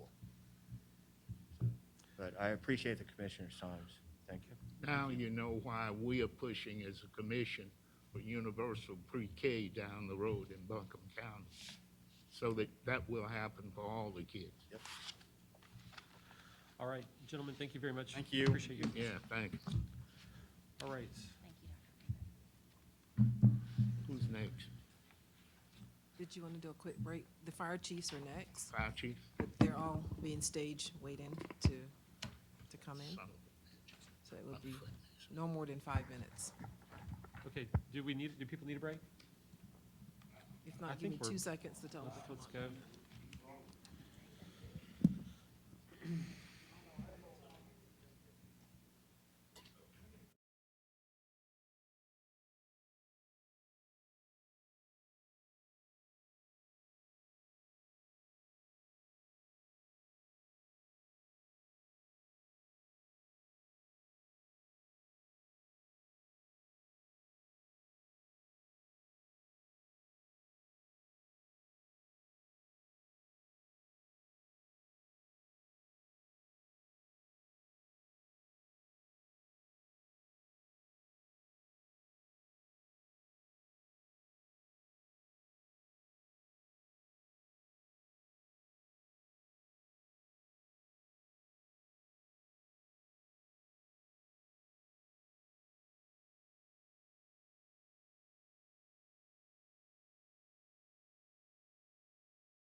lot of folks to hear from. So, Avril, is there somebody, or would just, how do we start this portion? Jennifer? Okay, Jennifer, thanks. Good. Commissioners. So I would like to take a moment and acknowledge we have many fire district chiefs and/or personnel representing their districts, and provide you with some information. The goal for today, unless any of the chiefs would like to come and actually speak on their behalf today, Okay. any of the conversation with fire districts and with the county manager was that we met with any districts that were requesting over their revenue neutral rate, reviewed their budgets and information, and the staff and county manager reviewed that information, took it under consideration, and the county manager is recommending and in support of the rates that we will review today. So what that in turn did is give the chiefs a pass on coming to provide a formal presentation. But districts definitely wanted to be available and accessible to answer any questions that you may have as a result of their budget requests. So with that, I will begin. So just a quick note, we are moving into the final sessions of our fiscal year 2022 budget development, and our next scheduled budget meeting is with you at your regular meeting on May the 18th, where the county manager will deliver the recommended budget. So for today, we will review the 20 fire district tax rate requests. We will discuss with you changes that have been updated in the budget since our April 22nd review with you. And then, having heard from our education partners today, we want to review some funding scenarios for education. This will include sharing some information on the Asheville City Schools supplemental tax rate comparison, so the revenue neutral rate, and then the 12-cent and the associated revenue. Each year, the Budget Office works to provide fire districts projections in March for their ad valorem property tax revenue at an estimated collection rate, as well as an associated sales tax projection. Same as the requirement to calculate a revenue neutral tax rate for the county property tax, it is required to calculate a revenue neutral rate for all county taxing districts. Fire districts that were requesting a rate over the revenue neutral rate met with the county manager and budget staff, and following the receipt of updated valuations from the tax assessor's office, the budget office adjusted the revenue neutral calculation and communicated any revenue impact to the fire districts. So a summary of the fire district tax rate requests: 8 districts will remain at revenue neutral, and 12 districts are requesting rates above revenue neutral. The 12 districts over revenue neutral were requesting to remain at their previous tax rates. And the next slide will demonstrate in a table that information. And then, following updated valuation rate calculations, county staff worked with 6 districts to adjust their rates slightly above their previous rates based on a change in the revenue generated with the tax valuation base. We have included a one-page handout in today's materials, which notes the rates and then primary drivers by district. Just to give you some overarching themes or highlights from the budget driver requests, several districts proposed salary and benefit increases for new positions or increased wages, most generally to move toward a $15 minimum or at a $15 minimum, as well as plans to adopt state retirement contribution levels. And then there were various capital and equipment need requests.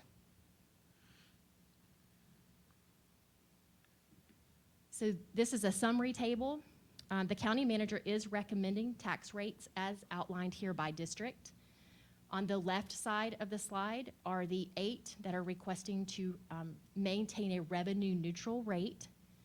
And then the 12 on the right are either requesting to stay at their current rate, or it's reflected the 6 districts that are going slightly over their current rate. And I'm happy to take any questions, or if you have any specific questions from the information provided.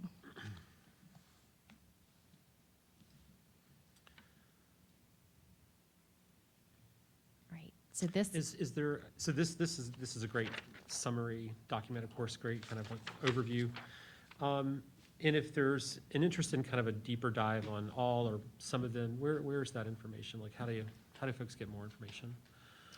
So there is a handout, Chairman Newman, in the packet that was provided to you today and was also posted, I do believe, with the agenda materials today, specific to the districts that are requesting over revenue neutral. And then we have detailed budget submissions from each of those individual districts that I'm happy to share if there is a specific district. We thought that might be overkill to provide each of those individual narratives, but districts have worked to make those available.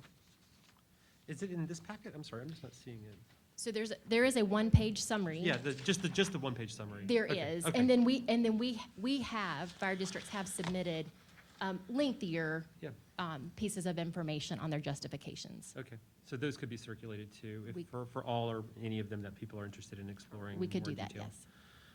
Okay, I have one just Go ahead. high-level question. I always appreciate getting to hear from chiefs, and you all have done a good job keeping us educated year in, year out. And a lot of what we're seeing here sort of tracks with some of the trends you've shared with us. I just wondered if there's anything sort of new or emergent that y'all think we should know about in terms of the demand on services or issues in the field around health and safety issues, just anything like that you think we should be aware of as we sort of consider the tax requests, or that might inform our understanding of some of these requests.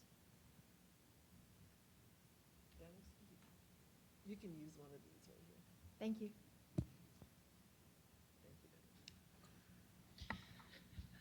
So, of course, we're Dennis Fagnet, West Buncombe. Thank you for that question. I definitely don't want to speak for all the chiefs, so if anybody has anything to add after this, please do.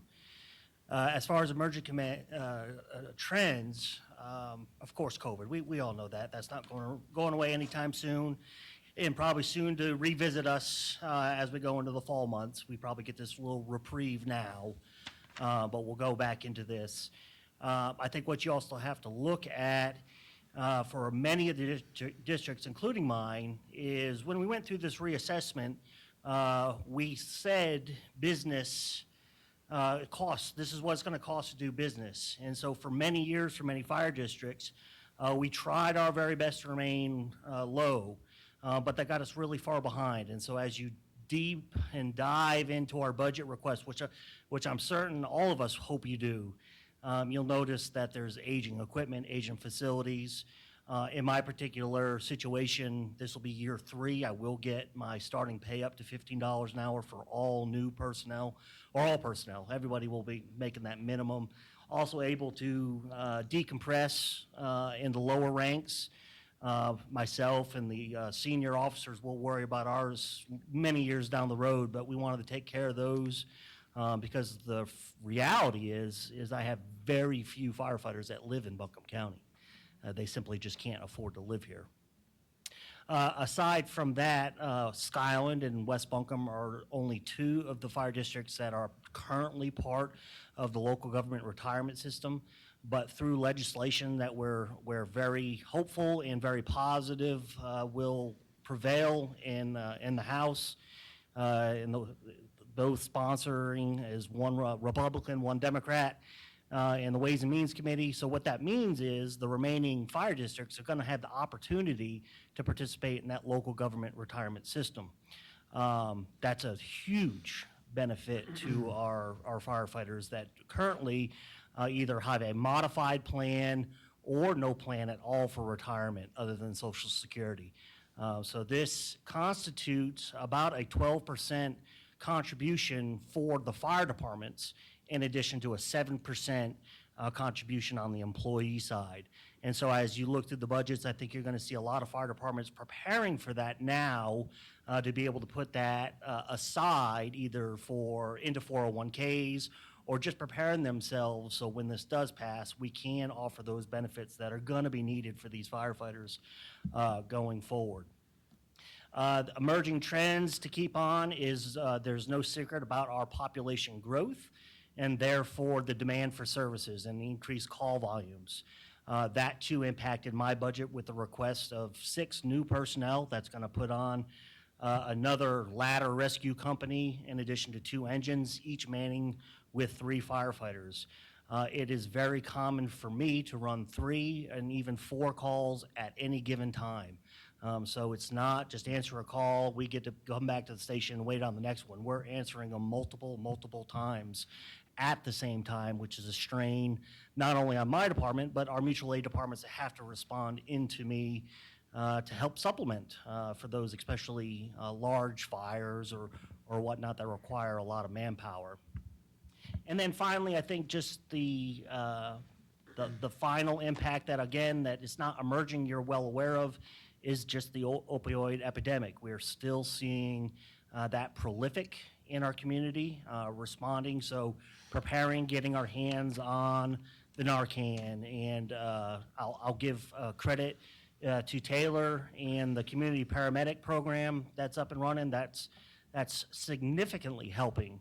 And I was able to learn, talking with them, many early on success stories that I didn't realize were happening in that program now, but the success stories that we're seeing in the community paramedic program, getting people into and through rehab and off government subsidies. So it's just amazing stuff. So beyond that, I think that's what we're seeing.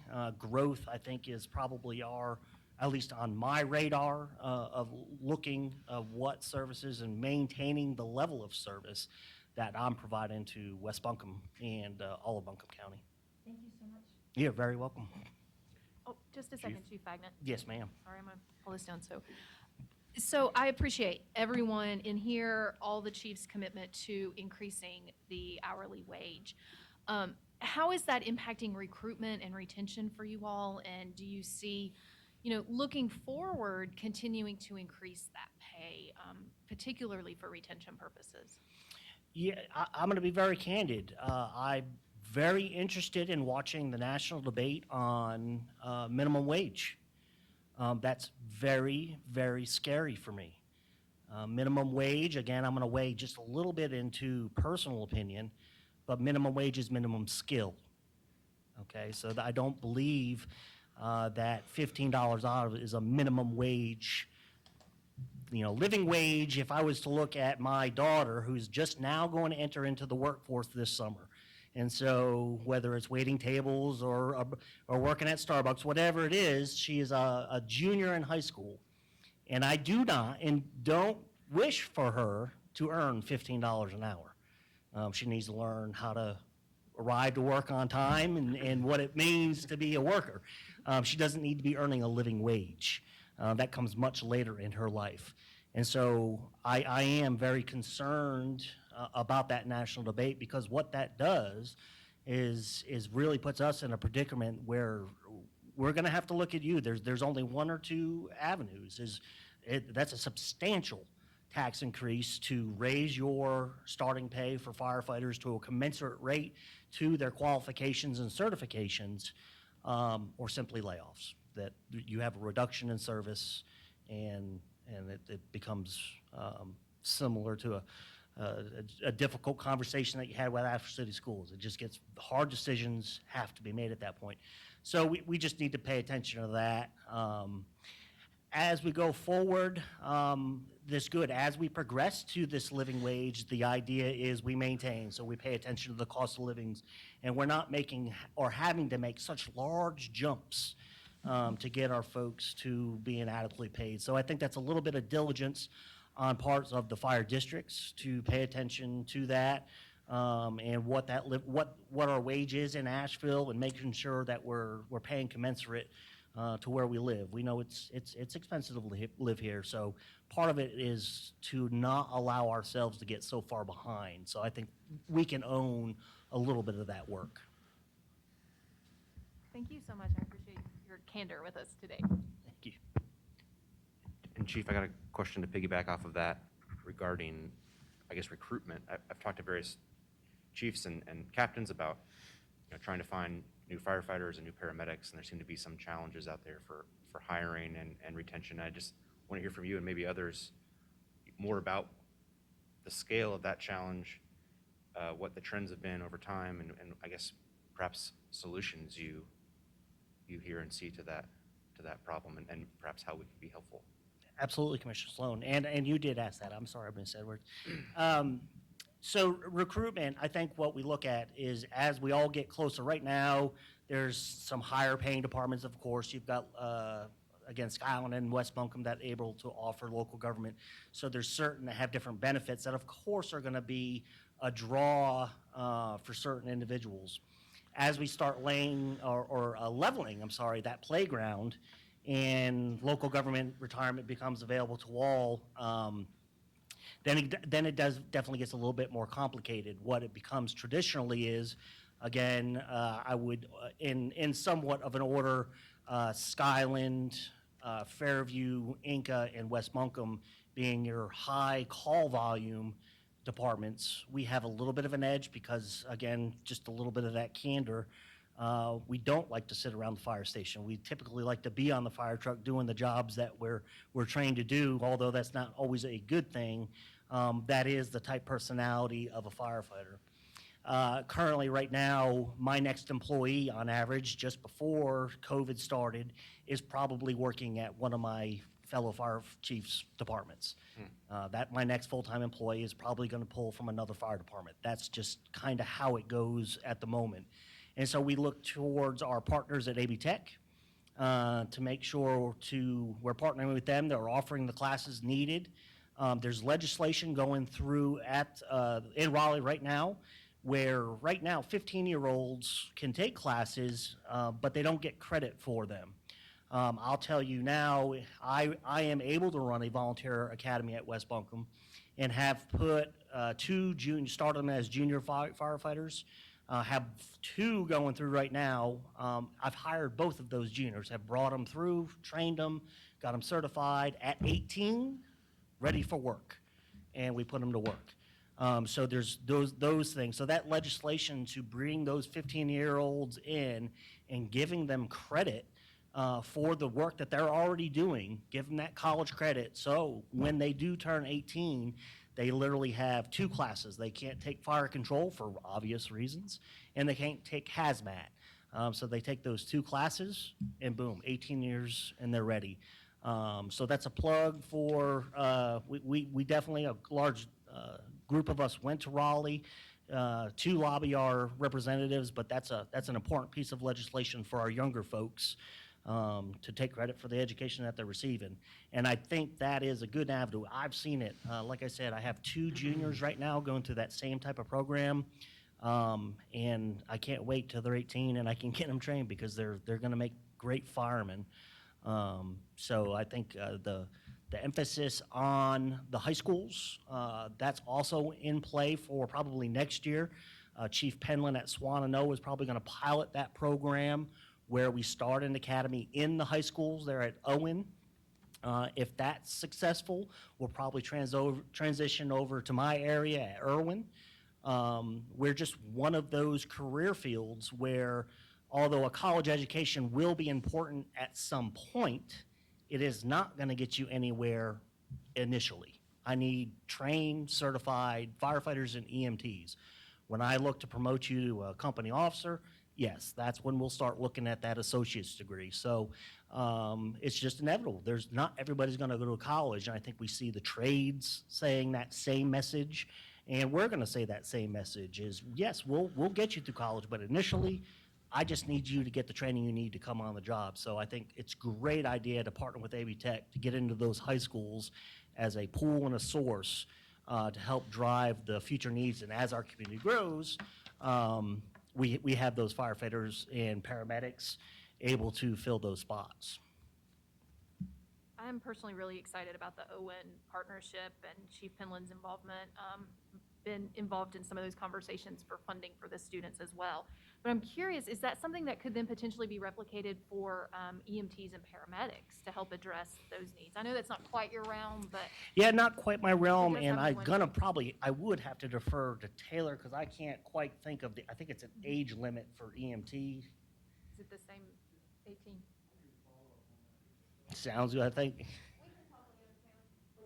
For the sake But of I it, hope, I'm just yes, I would curious. hope Like, that would definitely Yeah. help that, because I think as Taylor will get up and tell that, that paramedic EMT pool is pretty tight as well. The short answer to that is we're working with Levy Tech and public safety all over. Actually, 911, EMS, emergency management, fire department, police departments, they don't count on 911. So we're working right now with the program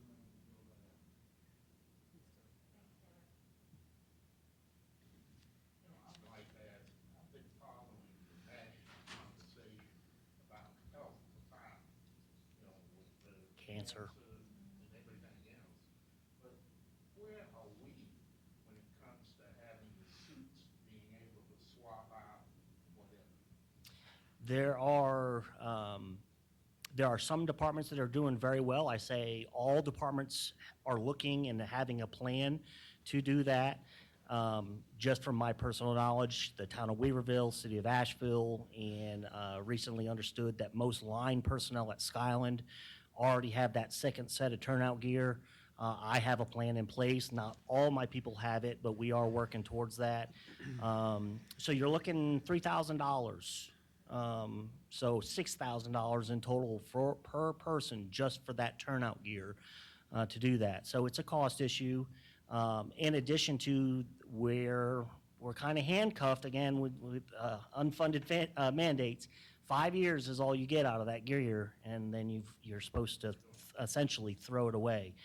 So I'm not going to tell you that a little common sense needs to come into play there, and common sense does come into play for some gear that may be what I would say lightly used. I think, again, I think there's smart business that can go there. But again, I think to reiterate, everybody takes that seriously because we've seen it in our own community. Unfortunately, the city of Asheville has taken the brunt of that. But it is real. We are at a higher rate of many forms of cancer. That legislation is bipartisan support in Raleigh. And hopefully at the national level too. And so the idea is to catch that early because it is quite scary that we're at 40% higher likely to get many forms of cancer than the general public. And it's just because of what we're building the materials out of in our homes. It's essentially solid gasoline versus the natural cotton and wood that we used to have back in the day.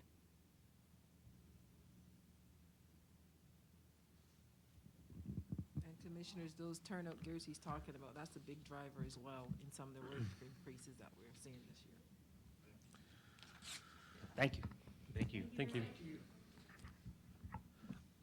Just one other, just kind of high-level piece of information I would find useful, just sort of like we have for the schools and some of the other programs.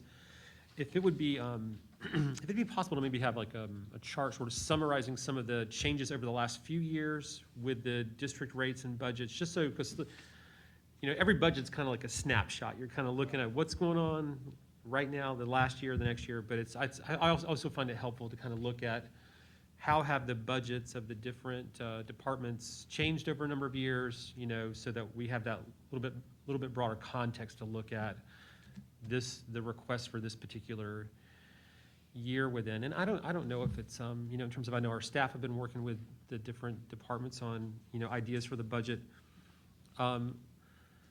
So I wonder, and obviously this is a revaluation year that we're going into, but if there's any additional information that can be shared, to the extent realistically it can be, thinking into the future about some of the different places the departments want to get to in terms of staffing and equipment and future plans, to get a sense of if the tax rates that folks are requesting are what they envision holding for Like, is this kind of what folks think will get them to where they need to be over the next few years, or maybe additional changes will be needed? Some of these are, with a revaluation year, the idea of holding the rate the same, for our taxpayers, I mean, what you all do is amazing and greatly appreciated. It is a big tax increase, for folks. If the valuations have gone up 15 or 20% and we hold that rate the same, that's a 15% tax increase, right? So I would like to kind of, to the extent we can, kind of have a sense for where we land on these, how does that get the different departments to where they want to be this year, as well as kind of thinking over the next few years in terms of their goals and compensation and things like that. So if there's any additional details on that, I would love to hear it. So, commissioners, any other questions or thoughts on that? Or So Jennifer? Chairman Newman, I'll just Yeah. respond generally to that. Yeah. So in working with fire districts, I mean, our summer, project was to work with districts in trying to work towards a 5-year capital plan. And they have responded graciously and terrifically in terms of working to compile those. And so many of them brought those to the conversation. And I would say overall, the general conversation with them and from them was looking towards, trying to do that 4-year outlook around planning for their tax rate requests. The goal will be that they will submit with their budget requests their, fully built 5-year capital plan for the next fiscal year. So we, know that's a work in progress, and we could work to build staff, if they could, start working to put staffing plans together. That's certainly something that we could, work to incorporate in our conversations and just see what that could look like. Commissioner Newman, I think you raised a good point. I'd like to specifically speak about West Buncombe as far as your question. When we proposed our rate to Ms. Pender, that is for 5 years. I don't want to come back to you until the next reevaluation period. What you'll see for West Buncombe specifically is we were at 14 cents. So it only makes to say is you are exactly right. When you have a reevaluation, there is a tax increase. This year, I'd like to go to 13.5. So there is, in essence, a reduction there. Mm-hmm. And that is forward thinking for the next 5 years.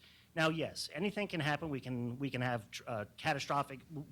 That aside, the requirement now, part of our service agreement for that capital plan, has pushed us out far enough where this is my tax rate, in which I have committed to Manager Pender that she won't see me again asking for a tax rate for 5 years, or 4 years, provided something bad happens. So I think that is great perspective, and one I wanted to be able to provide to you and the rest of the commission, that we do have that forward thinking, that you're not going to see the same faces year after year asking for a tax adjustment. Yeah, okay. Appreciate your thoughts on that.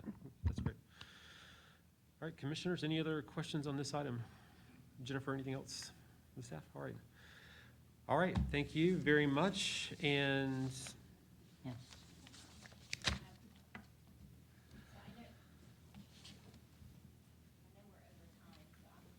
We're just going to continue to push through, I'm assuming. Sure. Okay. So the second item that we wanted to review with you today is with regard to changes to the budget since our April 22nd work session. I'm going to go through those here. So starting with expenditures, starting at the top, based on the conversation in our April 22nd meeting, we have included a placeholder amount of $300,000 for a proposed homeowners assistance program. County staff are in the process of reviewing other jurisdictions' programs and school of government guidance, and we expect to bring back to you information and a recommendation by early August in advance of property tax bill notifications. The GASB 84. So the Don Warren has been fortunate enough to be provided some changes from the Governmental Accounting Standards Board. They've issued some guidance. You have a handout in the packet with many more details around some of the accounting information. But basically, the county currently has 4 what we call agency funds. These are funds that don't require budgets. And upon examination by our finance partners, some of the agency activity will continue to be reported as purely balance sheet, so unbudgeted activity, in a custodial fund, but some activity that we have historically reported in the unbudgeted agency fund will now be required to be reported with a budget. So what that essentially does is the added amounts here are specific to additions to the general fund. They are passed through. So the expenditures and the revenues are going to equal each other, and they are fees that we collect on behalf of the Register of Deeds and ID Bureau, and we pay them directly back out to the state. So you will also see them in a budget amendment that comes forward on May the 18th, because it is required for fiscal year 21, so we will bring a budget amendment for 21, but you will see them added to the fiscal year 22 budget. Again, for general fund, it's a net zero change to the county funding. Is there any questions about that? Everybody's good? You previously heard from CPL, so the contractor performing the county's comprehensive facilities assessment, again at the end of our April 22nd work session. If I may refer you to a handout in your packet that is a slide from their presentation. And it will look, it's yellow and blue. Okay, great. So projects were recommended in order to begin the series of moves identified in the plan.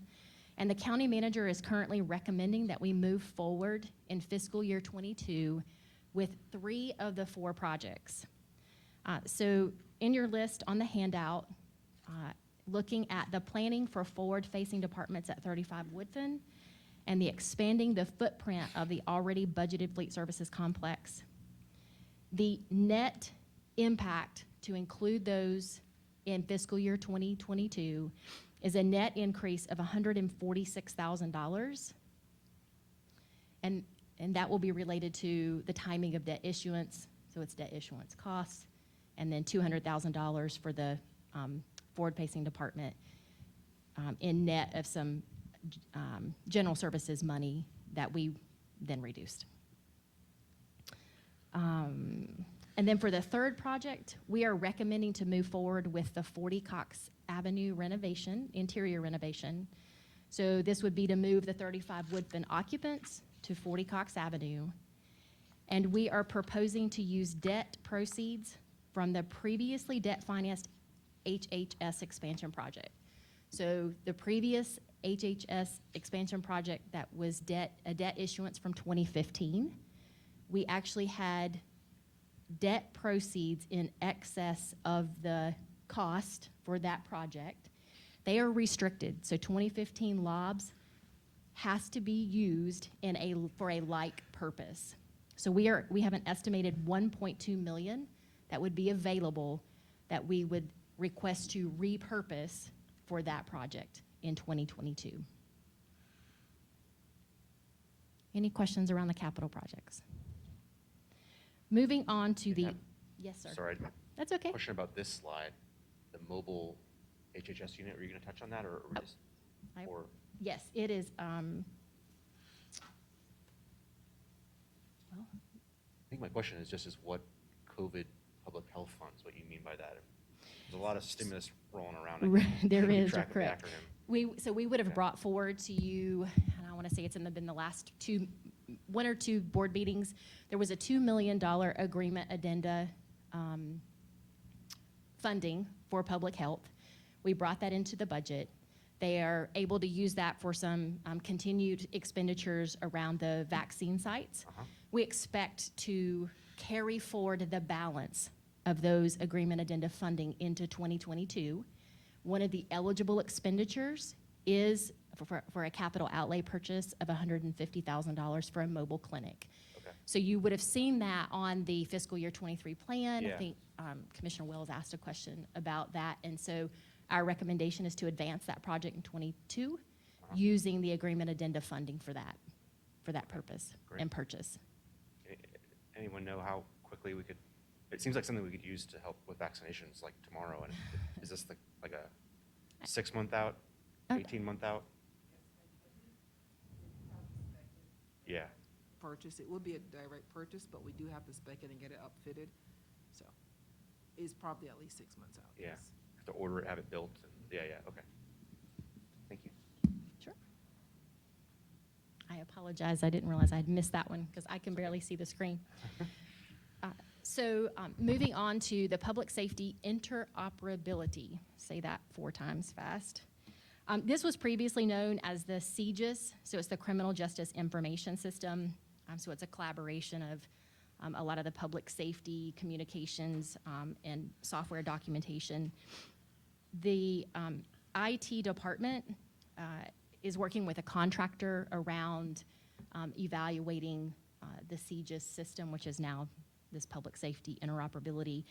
And they will pay half of the contract in the current fiscal year from some savings.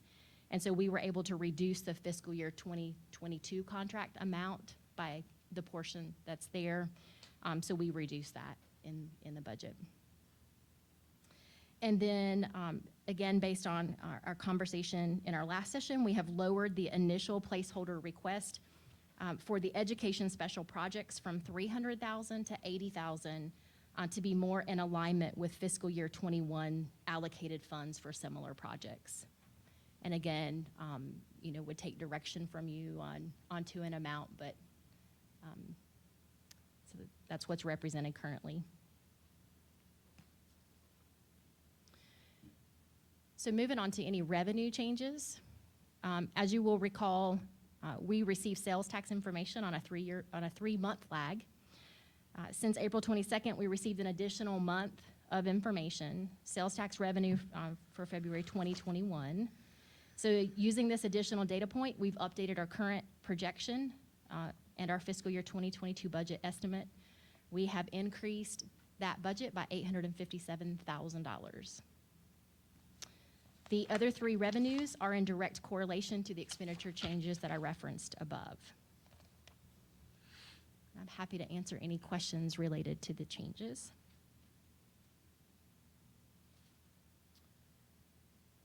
So incorporating these changes for a second pass budget, we arrive at a total of $360 million in expenditures and $351.1 million in revenues, and at a 48.8-cent tax rate, an appropriation of fund balance totaling $8.9 million.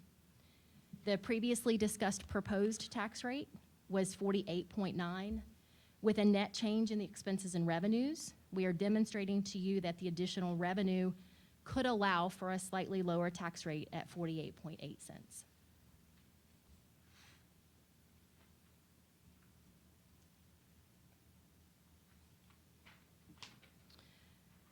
So having heard from our education partners today, we wanted to spend some time reviewing and discussing funding scenarios.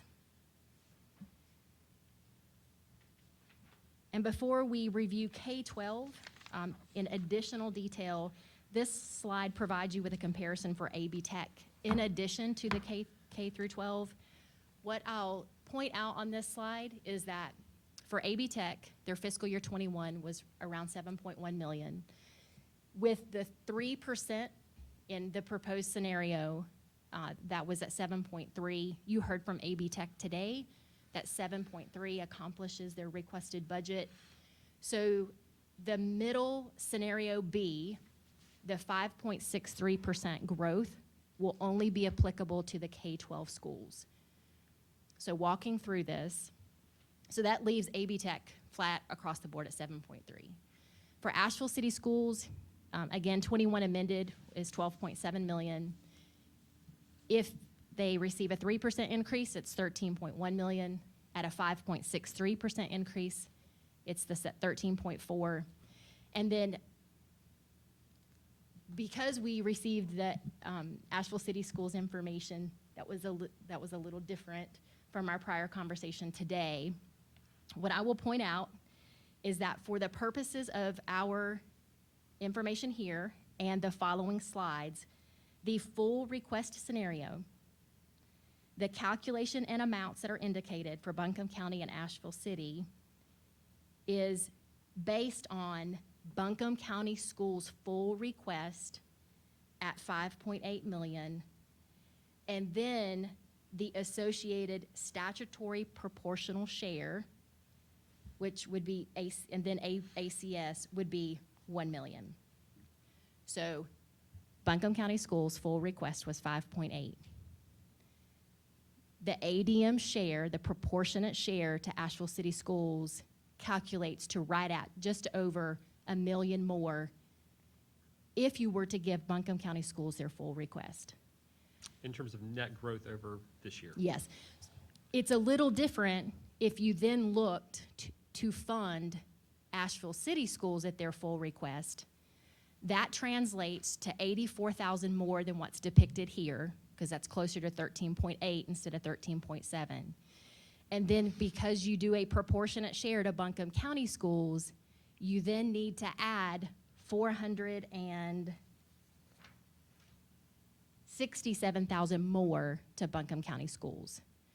So that translates to, if you fully fund Asheville City Schools, you have to give that reciprocal, that reverse calculation to Buncombe County, and adds 552,000 to this total. But for purposes of today, what I want to review the scenarios is it was based on Buncombe County Schools' full request at 5.8. Just want to keep that in mind as we move through the slides.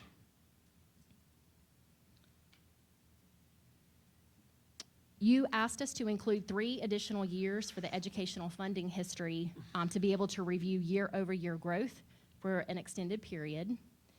In the chart, the green column and the text box amounts depict each fiscal year's total appropriation for K-12. So you can see from fiscal year 15 to fiscal year 21, that total growth from 15 to 21 was 21.7 million.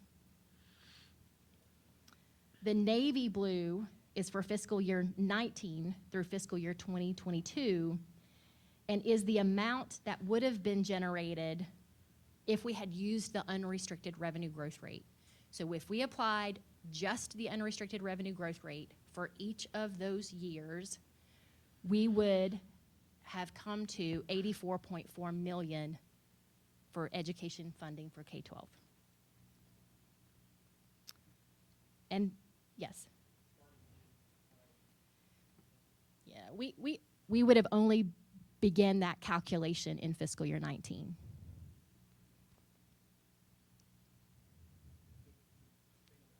Sure.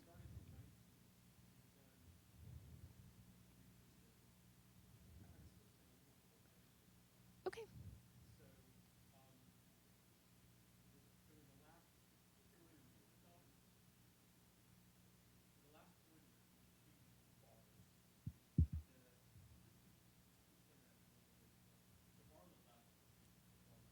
All right. So the aqua green is actual amounts. And then when you start in fiscal year 19, the navy blue kind of color is what you would have provided to the schools if you used the unrestricted revenue growth rate. So in 19, we provided more education funding than what the unrestricted revenue growth rate would have provided. The same for 20. Same for 21.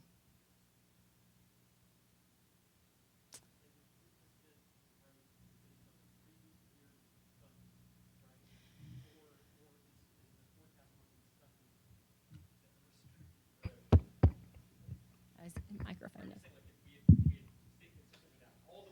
Correct. That's correct. And then in FY16, what's the blue? Right. So some of you may recall, but 2016, from what we can read in the history, is that there was a one-time appropriation to Asheville City Schools for debt service payment obligations for Asheville Middle School and Isaac Dixon Elementary School. And that was a $4.6 million debt service payment specific for those projects from the general fund. A one-time payment. It technically, but if you look at 17, the local current expense, Teed off that. it Yeah. teed up, right. So then the growth continued from the fiscal year 16 plus that 4.6 million. So on Isaac Dixon, obviously there's debt on that school, right? We're paying off debt on the school from the Capital Commission. I would have to look to see if it's still a current debt service payment. We can maybe just take this offline, but I'd just be curious about a little bit more detail on why there was why was there a one-time payment on debt when usually it's just sort of a steady, long-term payoff? So And it's been 5 years, so I just don't Right. remember the details on we that. can look to see what we could find in records. Okay. All right, thank you. I don't have sure. any more questions right now on Okay. this chart. Okay, great. So let's see. So if I, so for fiscal year 2022, if we were to provide the 3% increase over 21, total education funding would grow to 84.9 million. It's a little different if you then add the other 500,000 if you went with Asheville City's request. Oops, it jumped on me. Uh-oh, there we go. And then for the full request at 5.8 as the basis for Buncombe County Schools, then that would be 89.3 in total. So those two scenarios there at 3% growth and then at full request.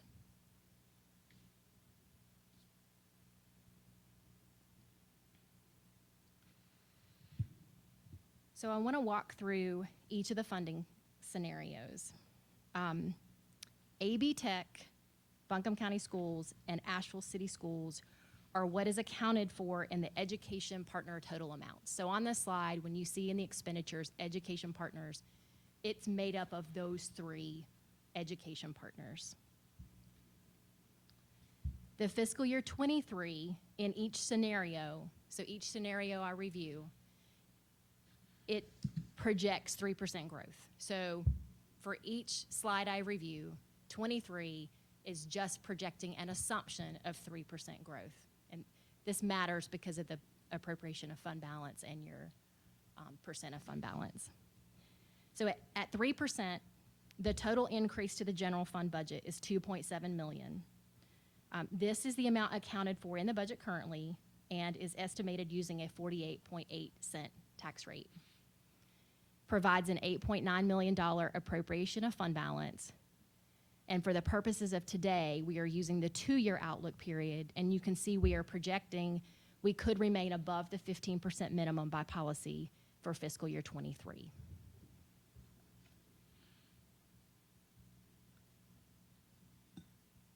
So for a scenario where we add 5.63% unrestricted revenue growth over the fiscal year 21 actual amount, the total increase to the general fund is 4.9 million in fiscal year 2022. This is calculated at a 48.8 cent tax rate and moves the fund balance appropriation to 11 million. You can see that we are still projecting for the general fund to maintain at least 15% minimum fund balance by policy into 23 in this scenario.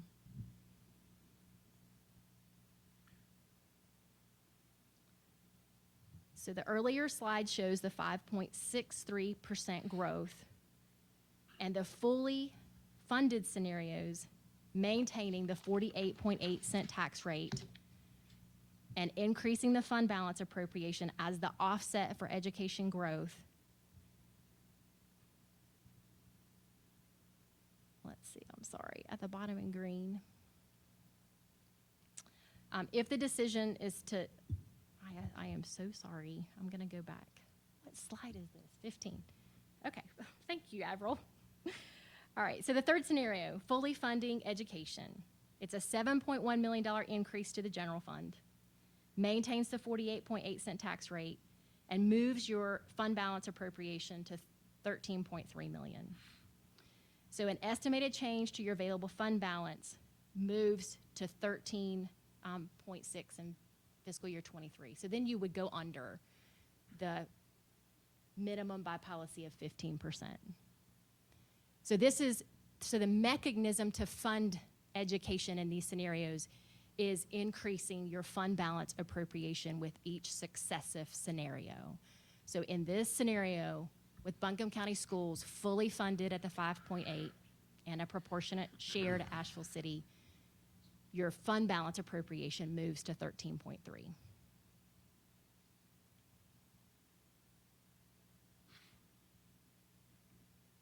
All right, so for here,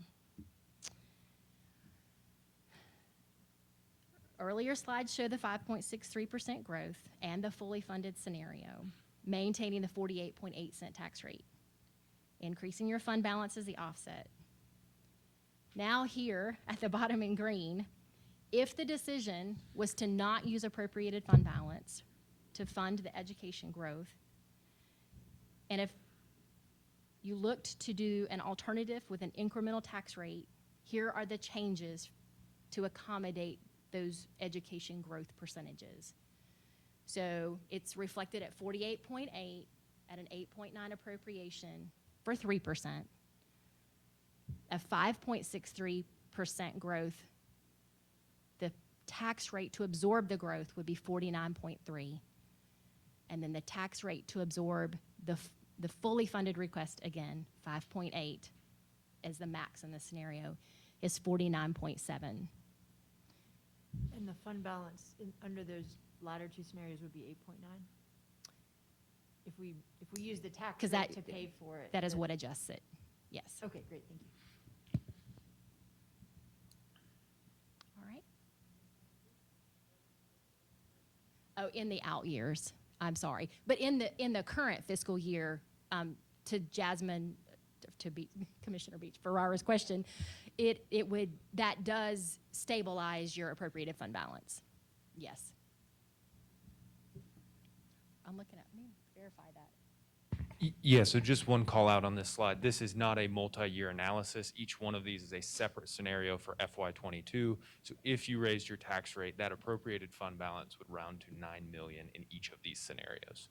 So that's the tax rate needed to fully absorb that increase. All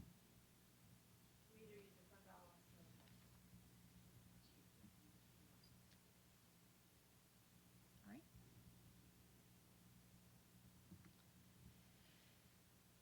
So we have reviewed for your consideration the fire tax rate requests. An additional tax rate request that the board must consider and approve is the Asheville City Schools supplemental tax rate. We have included for you today the fiscal year 21 tax rate and total levy, and then the total levy calculated at a revenue neutral tax rate of 10.62 cents, and then the current rate of 12 cents if that is the rate in which Asheville City Schools requests to remain at, which is what we heard from them today. And then just a reminder that local funding for Asheville City Schools comes from the two sources. It's the local current expense, so it's the county general fund, and then the supplemental tax. And considering these two sources of funding in total, Asheville City Schools ranks second in the state for local funding that is provided per pupil. Orange County, Is number one. darn you. Thanks for bearing with me. That was some content to go over. So the current tax rate is 12 cents. The revenue neutral rate on the city district is 10.62 cents. Correct. So just about a 12% difference. About 12% lower is the revenue neutral rate. Okay. From the 10.62 to 12 cents in the tax rate itself. But you have to remember the moving variable is the valuation base.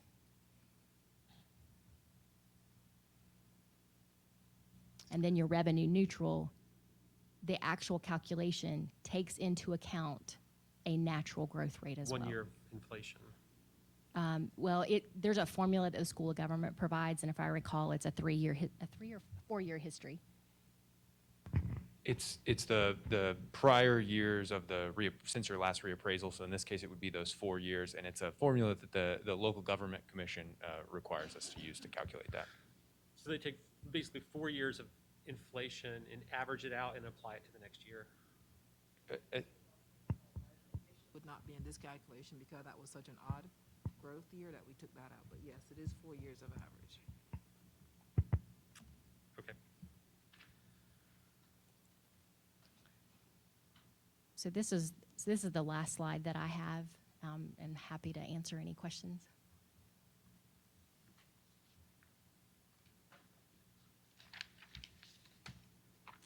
Any comments, directions, guidance? We are coming forward on the 18th with a recommended budget.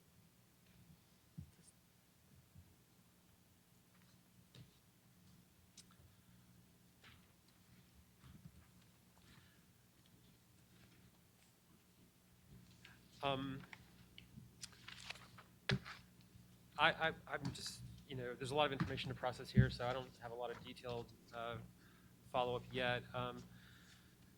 In terms of between now and the budget, or, the next discussion about the budget, if folks have additional feedback, or are we going to discuss again at a commission meeting, or should folks just kind of relay their individual thoughts to management, or what would you suggest, Avril? It would be good if they would call and let Jennifer or myself know any questions that they have between now and the 18th. We are working based on what you see today. There'd be little changes based on what we recommend for the schools or for any of the others.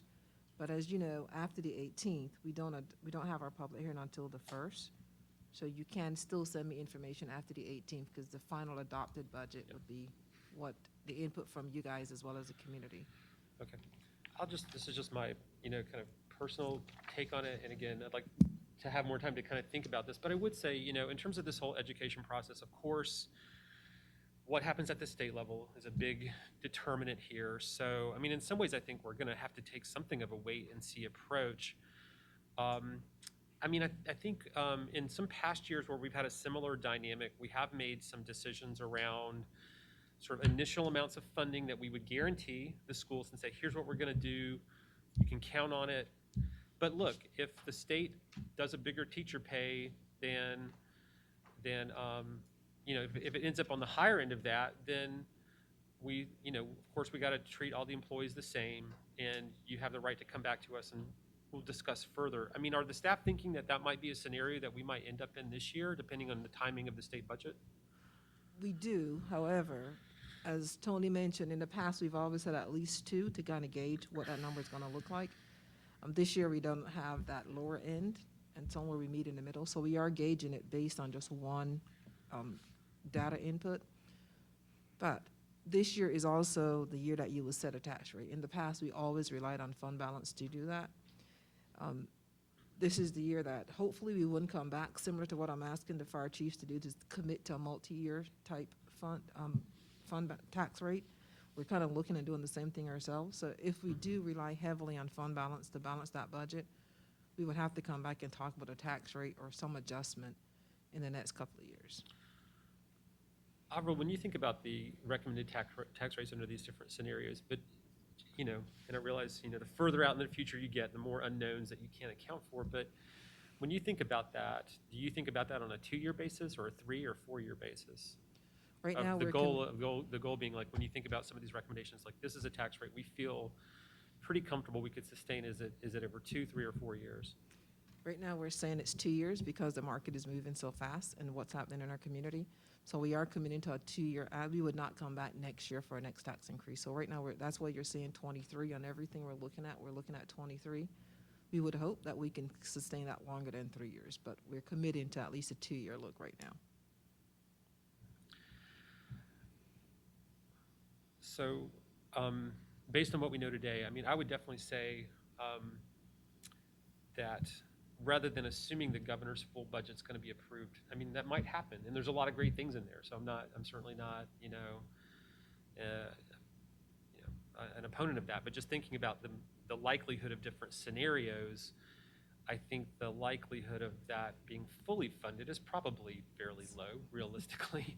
So it would seem prudent to perhaps work towards a process where we commit to some lower level, and then if the funds do come in above, on the higher end of that, then with the idea that we may need to add additional funding to it. But I think if we planned right now for 100% of the governor's budget recommendations being funded, we might end up sort of overdoing it at a certain level. That's just from a process standpoint, the way I'm thinking about it right now. As just working assumptions, not knowing how it's going to play out. But commissioners, do y'all have any other thoughts on this part of the education piece as it relates to our budget process?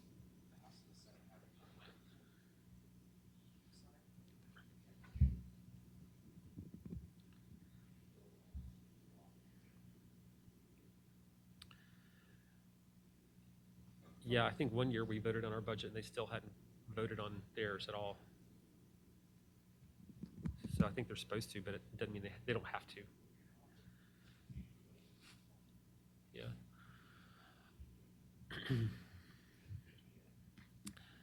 Okay, well, let's keep our eyes on that. The other thing I would just say from a process standpoint is that, of course, of the two districts, the county is much larger, so it's in some ways it's the big driver in the budget, and of course we have to treat both the districts the same. So I think we need to think about what's the number that we're going to recommend for the countywide, for on a countywide basis, and the cities will get the same exact proportion of that. I mean, I think just I think we almost kind of have to plan it that way since one of them is so much larger than the other. And of course, with this county schools, full request being such a big request, I mean, I think that's sort of the top end, right? That when I think about it. So, and then on the city school supplemental tax, I'll just sort of say, for myself, I'm not supportive of keeping that tax rate the same. I think we're working to figure out how to reduce our tax rate countywide while still accomplishing our strategic priorities.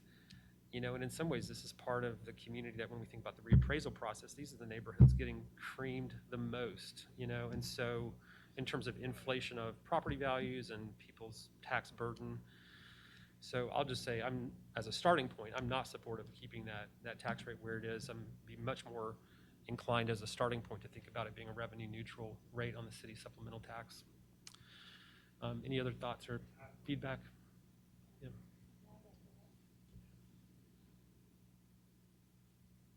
Okay. All right. Any other staff? Are there any other questions in front of us right now that we need to discuss this afternoon? Left the building. So there's I know I actually called one Ann other Franklin and slide. Campbell earlier today, so you're not. There's alone. actually one other topic that we do need to cover. Okay. And I'll do it real quickly. Every year, as part of the budget, we do our pay and classification plan. Mhm. So you look at titles and you add or delete titles from our pay plan.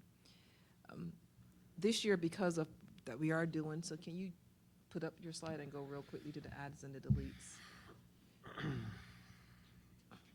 So typically, we wouldn't have a whole lot of changes, but with the compensation plan as we have now, we do have significant changes to titles and some grades. And I didn't want to just have this given to you as a big packet without walking through some of the changes. So if you'll bear with another 2 minutes. And Sharon, you have, it's 4:30. Thought it was later. So Sharon, you got, instead of 2, you got 5. Does Matt have the PowerPoint? So basically what you'll see is all the changes to the position titles that we are asking for in the budget. Yeah, there are lots of title changes, and there's a handful of the grade changes would change as we go through the compensation study.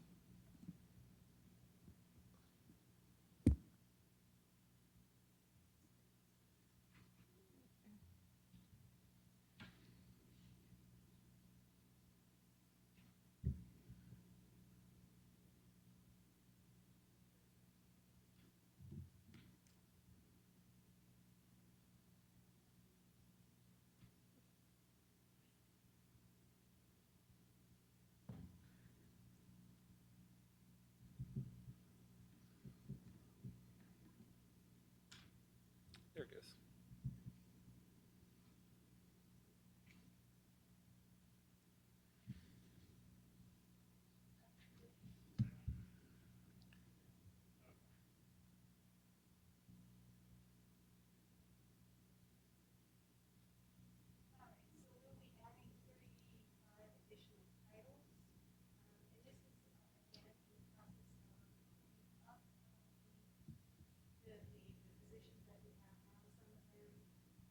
I'm sorry. Did you guys hear me, or should I? Okay.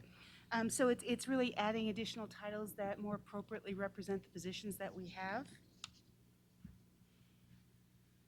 And let me know if you want me to slow down. I know I've got 5 minutes. So the next is we have 65 deletion of titles. And once again, what we're looking at are there some positions where you might have had 5 different administrative assistants and they had 5 different types of titles, or we had account specialist, 1, 2, 3, 4, 5, and we're putting them into a more generic role. And then you'll see 32 changes, and I have this over 2 different slides, but you're going to see as you go through this, and I can provide this slide deck to you if you don't have it, where some of them are, like the very first one, we're removing the number 1, so it'll be just a plain old accounting specialist. We have some that are moving from various grades. However, at this point, we're not going to see a salary change. We have some that we found, like when you hit the benefits administrator and benefits specialist, in the way our classification is, they're actually reversed. And so we're changing that. And again, most of them are just right-sizing the positions into the right grades as we work through this compensation study. And this is the second group.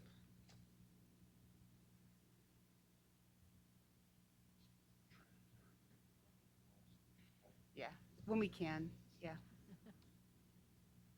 Yeah, I mean, there are some when we're looking at, full classifications. Darn it. I vote nay on the removal of the Roman numerals. Remove those Romans. Sorry? And the next one's questions. Leave it alone. And I know I just went through like really, really quickly, but do you have any questions I can answer for you? And this is also posted with all the other documents as well, so you can have access to it. I mean, I can tell you we probably will have more changes as we continue. We have about 7 months left in the study. However, the next phase that we're working on, we have a deadline hitting on the 24th where supervisors are providing feedback. So we fully expect to have some changes. But right now, this is what we have for you. All right, thank you very much. All right, thank you for your time. The county manager wanted to make sure that you saw this because you will see it as an attachment to the budget ordinance when we move to do budget adoption. So it's the position pay and classification plan that you generally see attached to the ordinance. All right, Avril, what else? That is it. Also in your packet, you do have some fee schedule changes. I didn't get any feedback on the fees. We've reviewed them and we're pretty comfortable with them, so I just want to make sure that if you had a chance to look at them. HHS fees just came in, so you do have that in your packet. Commissioner Newman, you'd ask if we can look at jurisdictions that have about the same ADM and look at what their local salaries are, their local employees are. The number of That's- locally supported There you positions. go. It's in your packet as well. So For we the try to- school systems? Yes. Yes, That's in this packet? it is. I was looking for it, I didn't see it. Which, Sorry. which? So if you looked in the PowerPoint presentation from budget staff segment, it Yep. should be in that paper clipped area It's the very towards last the page on back. that paper, yeah, paper clip. What's the page look like? No. It's Just a gonna be sheet of white paper that page. tells you. I think it's that one. Oh, okay. Amanda, that's it. Thank you. Okay, thank you. And we have by far, so we try to make sure we have districts that had about 4,000 and districts that had about 20,000 or so. Okay, So you have that to look over. I see it now. All right, thanks. Well, again- commissioners, any other questions or comments before we adjourn for today?